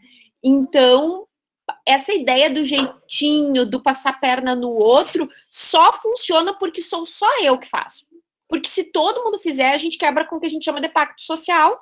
A gente precisa ter regra, né? Para isso que o direito existe, por isso que tem força normativa. Quer dizer, a gente tem que ter regras que são impostas para que as pessoas obedeçam para não virar uma completa, absoluta anarquia. Enfim, isso. Bom, pessoal, eu não sei se vocês têm mais algumas considerações. Eu estava observando a hora, já são quase 5 horas. Nós estamos no debate aí mais de 1h30. Eu não sei se mais alguém gostaria de tomar a palavra, por favor, se manifeste agora, senão nós encaminhamos o final. Até porque nós temos outras atividades hoje, não? A Marta colocou aqui, não é. Marta está dizendo que a dissertação dela tem poucas situações para não correr no risco de chamarem de plágio. Isso aí, Marta, muito bom. Tá, pessoal, então acho que nós podemos, já que ninguém mais se manifestou, como ninguém mais... por favor.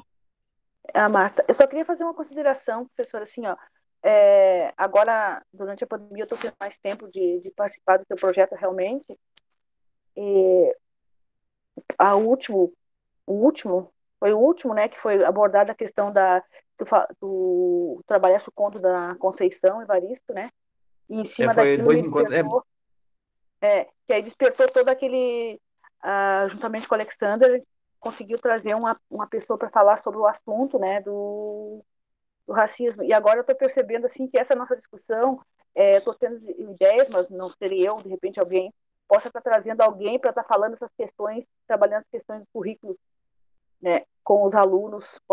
Poderia ser criada uma live, alguma coisa, porque muitas vezes a gente sabe, eu levei muito tempo para descobrir que aquilo que eu botava ali eu tinha que provar depois.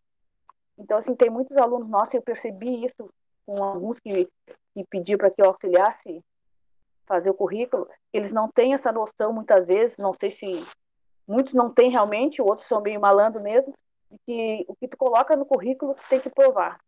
Então, assim, eu acharia que uma oficina, sei lá, uma live para falar um pouco sobre o currículo lá, principalmente para os alunos do curso superior, seria bem interessante, né? Depois dessa nossa discussão aqui no teu projeto. Então, eu acho que o teu projeto está, para mim, ele está tendo um resultado bem legal, porque o que é discutido, a gente pode estar trazendo alguém para falar em cima também dessas questões, né? Não sei se eu me fiz entender. Sim, dá para pensar. Acho que até, de repente, nós professores, claro que a gente não sou nem mestre nem doutor no assunto, né? Mas para falar um pouquinho dessa questão nós temos, falando dessa questão do plágio, né? As disciplinas, pelo menos os cursos superiores, têm a disciplina de metodologia, lá que os alunos aprendem a escrita acadêmica. Eu sempre faço PPI no curso de Sistemas de Informação, principalmente, a gente discute a redação do trabalho acadêmico, e eu trato com os alunos essa questão do plágio, né? A questão da necessidade de dar créditos à citação que se faz. Né? Então, talvez a gente consiga organizar alguma coisa nesse sentido para os alunos, principalmente no ensino médio, né? Pessoal que entrou agora no primeiro ano, que não teve a oportunidade de uma escrita mais aprofundada, uma escrita acadêmica, para entender a seriedade do assunto, né? Que quando eu me proponho a escrever alguma coisa acadêmica, eu tenho que saber dar os créditos a quem pesquisou aquilo antes de mim, que é o que acontece muitas vezes nos currículos aí que nós estamos questionando hoje. A questão do plágio é a pessoa colocar uma ideia como sendo dela e, na verdade, não é. Exatamente, é bem pela essa questão, por esse lado que eu penso assim, eles têm ideia da seriedade, né, das citações que eles fazem, das pesquisas da onde. Então, assim, eu acho que o teu projeto, de repente, ele realmente está, para mim, ele está tendo um resultado bem legal, assim, porque a gente começa a ter as ideias do que pode vir em cima daquilo que a gente discutiu no teu projeto. Isso aí. Tá? Uma colocação. Só para agora a Marta falou, eu fiquei pensando, né, quer dizer, em tudo que a gente enxerga, a gente tem estudantes que realmente acham que passam a perna na gente. A Bianca, sabe, a gente fez a API das máscaras, né, e a gente recebeu uma quantidade gigantesca de máscaras falsificadas, não sei se dá para dizer isso, ou... Máscaras marca Castelo. Migué, sabe? A pessoa assim, a gente sabe o que a gente estava fazendo, né? A gente entende de costura pelo menos um pouco, né, Bianca? A gente sabia o que a gente estava orientando e as pessoas nos mandaram fotos de coisas que não eram o que a gente tinha trabalhado. E pense, a gente estava trabalhando com uma questão de segurança individual, quer dizer, é uma máscara para te proteger, para tu não morrer, para tu não pegar e não passar uma doença que é um troço que está acontecendo, uma pandemia gigantesca. E os estudantes, não todos, né? A gente teve um monte de gente que fez, a maioria fez muito certinho, coisa mais bonitinha, mas teve gente que não tem, sem o menor pudor e a menor vergonha de tentar nos engambelar. Mandava uma foto meio assim, uma outra coisa meio assado, pegava uma máscara que não era e enfiava um pano ali para fazer de conta, achando que passam a perna na gente, quando, na verdade, passam a perna em si próprios, né? E a gente ainda brincava, né? Quando eles vêm com a farinha, a gente já comeu o bolo, porque a gente tem anos de estrada nessa história né, de a gente tentando passar a perna na gente. Mas o quanto isso está arraigado no nosso sistema educacional mesmo, e moral, talvez, né? Quer dizer, faz parte da nossa cultura a ideia de tirar vantagem em cima dos outros, sejam os outros eu mesma, quer dizer, porque tirar vantagem em cima de mim mesma, porque eu que vou me prejudicar, né? Mas parece que eu sou bonzão, que eu dei uma de malandro, que não sei o quê. E os caras não só fazem isso, como publicam, como divulgam, né? Que cometem alguma coisa nesse sentido. Então, eu acho que seria bem legal a gente fazer uma atividade mesmo, Marta, pensando sobre essa questão do currículo e sobre essa ideia de que a gente tá ligado, a gente conhece as coisas, né? Quer dizer, não dá para chegar com um trabalho projado e achar que a gente não vai ver, porque a gente conhece. Eu tive uma orientanda no primeiro ano que eu comecei a dar aula numa faculdade de Direito, há 10 anos atrás, mais, e a menina plagiou a minha dissertação. Eu conto essa história e me mijo de rir, porque ela plagiou a mim. E eu li aquilo e pensei, nossa, mas esse parágrafo... Tá, sabe aquela coisa que tu lê e tu te identifica, assim, que podia ter sido tu que escreveu? E eu fui ler aquilo e pensei, nossa, mas isso aqui... Não, mas isso aqui fui eu que escrevi, e fui eu mesma. E tava ipsis literis, copiado e colado, recortado e colado no TCC da menina. Ela era minha orientanda, que estava no TCC dela, um pedaço da minha dissertação, bem tranquilo. E eu xinguei ela, chamei ela, liguei na hora furiosa, e ela me disse assim, ai, professora, desculpa, mas eu não achei que era problema. Eu achei que podia. Então, o autoplágio, né, Emily, quer dizer, as pessoas fazem uma vez só e saem replicando aquilo. Replica, muda o nome, troca os parágrafos, né, muda o Publica título. Em 3, 4 revistas o mesmo artigo com o nome de... Exatamente, sai por aí, daí tu olha aqueles lápis gigantescos com 37 publicações e tu vai ver, na verdade, tem 3, né? Porque é tudo a mesma coisa, só com o título trocado. Então tem isso também. E isso, só para concluir, faz parte também de um sistema que nos cobra produtivismo acadêmico. Quer dizer, para a gente ser bom, não basta ser bom. A gente precisa provar que a gente é bom. E prova como? Prova fazendo curso e prova produzindo, né? Quer dizer, se a gente for pegar autores... As publicações, se a gente for pegar o Kant, que o Emerson acabou de dizer, se eu fosse pegar o Kant, ele não ia passar no Lattes, porque, né, eu ia ter um Lattes muito pequeno, vários autores hiper, né, reconhecidos e renomados não teriam a produtividade que a gente precisa ter hoje. E aí as pessoas acabam tendo, né, entre aspas, mas acabam entrando nesse sistema do jeitinho para, de alguma forma, se beneficiar. Em certa medida, é a academia, a academia no sentido universidade, né? As universidades acabam nos cobrando algo que é quase infactível, né? Eu li alguma coisa a respeito hoje, vendo essa questão dos plágios, né? Que tinha realmente uma das pessoas que, na reportagem que eu li, culpando um pouco a academia, que a partir do momento que o MEC começou a cobrar das universidades as avaliações da quantidade de publicações, né, que no mesmo momento que estourou o número de publicações, também aumentou o número da baixa qualidade dessas publicações. E essa pessoa dizia que a academia, de certa forma, tem culpa nisso, de exigir que se publique, que se escreva. Só para dar um exemplo aí, nos meus tempos que eu trabalhei na universidade, eu tinha uma colega que conseguia publicar, às vezes, 30, 40 artigos por ano, só que desses 30, 40, ela era co-orientadora de um aluno, na verdade, os alunos publicavam os seus trabalhos, seus TCCs, e ela colocava o nome como co-orientador, orientador, e, enfim, o Lattes dela era muito recheado, mas com coisas que ela, de certa forma, tá certo que trabalhou em algumas orientações, mas, de certa forma, a autoria principal não era dela, né? Então, até coloquei aqui no chat, o que nós temos na língua inglesa, o publish or perish, né? Publique ou pereça. Né? Então, de certa forma, cobra do pesquisador, cobra da pessoa que está trabalhando essa necessidade de publicar. Então, também, de certa forma, a academia acaba sendo culpada por conta dessa má qualidade dos plágios que nós vemos por aí, né? Usurpadores de orientandos, a Bianca colocou, é bem isso, né? Eu oriento 3, 4 alunos e quando eles publicarem, o meu nome está junto lá. Estou abrindo aqui espaço para quem quiser ser me orientando, publica e bota meu nome que eu oriento todo mundo. Incluída a revisão integral. Mas é que é como se viesse no pacote da orientação, né? Tem essa ideia de que vem no pacote da orientação a tua necessidade de publicar e botar o nome do teu orientador. Né? Exatamente. O meu orientador, não sei se meu trabalho que ficou muito ruim, né? Talvez seja isso, mas meu orientador não deixa eu botar o nome dele junto, que ele diz que o trabalho é meu, que ele não quer ir na rampa, mas que ele é, deixa eu achar um termo que não seja palavrão, ele é bom, entendeu? Então ele não precisa de orientando para botar ele junto, né?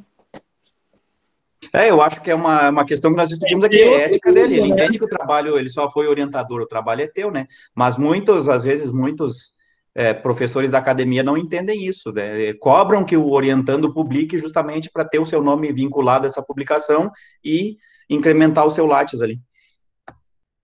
Mas me corrija se eu estou errado, mas se tu não publicar, digamos, não tornar público o que tu pesquisou, não é ciência, né? Se ficar só numa gaveta fechada, então acho que por isso também um pouco dessa pressão de publicar, né? Mas é que na verdade...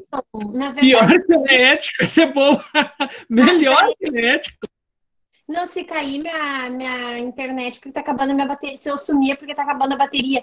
Mas é que quando tu faz uma dissertação de mestrado, a não ser que tu preencha o termo e tu te negue a divulgar ela, automaticamente tua pesquisa já é pública, porque ela vai para os repositórios institucionais. Sim, é o que eu ia comentar, né? Fica no repositório, ela é pública. O certo era tu nem transformar a tua dissertação em muitos artigos, porque ela já está publicada, entendeu? Tu teria que ter uma pesquisa paralela dela, eticamente falando, né? Na minha ética interna, né? Que não é universal também, o certo era tu não publicar a tua dissertação, tanto que tem um monte de revista que nem aceita, porque ela já está publicada na íntegra no repositório. Agora a gente abriu para um outro embate, né? Mas aí é outro aspecto. Uma coisa é tu ler a dissertação e outra coisa é tu ler especificamente sobre o capítulo aquele que tu publicou sobre determinada... Né? Então, porque a tese tem toda aquela questão de escrita ali que, para quem lê, eu acho, né? Então é uma forma, acho que, de direcionar mais a pesquisa. Oi, Maria! A Maria atrás da Lina ali, ó. Ela não está ouvindo, mas eu tive que botar fones, porque tá a Maria dançando atrás de mim e o Alex com uma batedeira ligada aqui, do meu lado. Bom, pessoal, eu não sei se... Eu acho que nós já estamos todos nos encaminhando para o final, né? Hoje o debate rendeu, passamos das 5 horas. Não sei se mais alguém tem alguma colocação, eu já tinha feito essa pergunta antes, a gente acabou debatendo outro assunto. Então, mais alguém gostaria de se manifestar? Senão a gente encerra a conta por hoje, já estamos aí há quase 2 horas falando. Podemos encerrar? Tá terminando a bateria da Bianca, a bateria da Aline, tá todo mundo ficando sem bateria aí. Tá, pessoal, então eu acho que nós vamos encerrar. Tá com toda a bateria lá atrás, ó. Viu, Aline? A Maria tá com toda a bateria lá atrás. Bom, gente, então, para encerrar mais uma vez, agradecer a participação de todos, né? Como nós já discutimos várias vezes aqui, o café é sempre aquele momento de descontração, a gente tem marcado a cada 2 semanas, eu fico sempre pensando o que virá nos próximos, e sempre é um momento bastante agradável estar aqui conversando com os alunos, conversando com os colegas, e sempre com o tema. Nós teremos, então, se nada mudar, o próximo encontro, a gente está seguindo essa mesma periodicidade de 2 semanas. Nós estamos com algumas reuniões do Instituto discutindo a questão da volta às aulas sob a forma remota, né? Então, dependendo do que acontecer aí nas decisões do Instituto como um todo, talvez nós tenhamos que mudar um pouquinho esse cronograma. Mas eu vou avisando vocês pelo grupo que nós temos aqui, no grupo de WhatsApp, e pelas redes sociais, como a gente tem feito, tá bem? Se nada acontecer de diferente, nós estaremos nos encontrando mais uma vez daqui a 2 semanas, tá bem? Antes de finalizar, eu sempre esqueço de fazer a propaganda, mas eu tenho colocado todos esses nossos debates no canal do YouTube, tá? Então tem lá, Café com Livros e Farsa, se vocês procurarem no canal do Café no YouTube, tem os debates anteriores, para quem perdeu aí as discussões, vocês já encontram os 3 debates anteriores postados no nosso canal. E esse aqui, assim que eu receber a gravação de volta do Google aqui, eu providencio a edição e coloco lá também. Tá bem? O pessoal está pedindo para adicionar no grupo, vou adicionar. É isso? Mais alguém gostaria de se manifestar? Não? Tá bem? Então, acho que encerramos por aqui. Muito obrigado mais uma vez pela participação. Então, nos vemos na próxima. Tchau, tchau.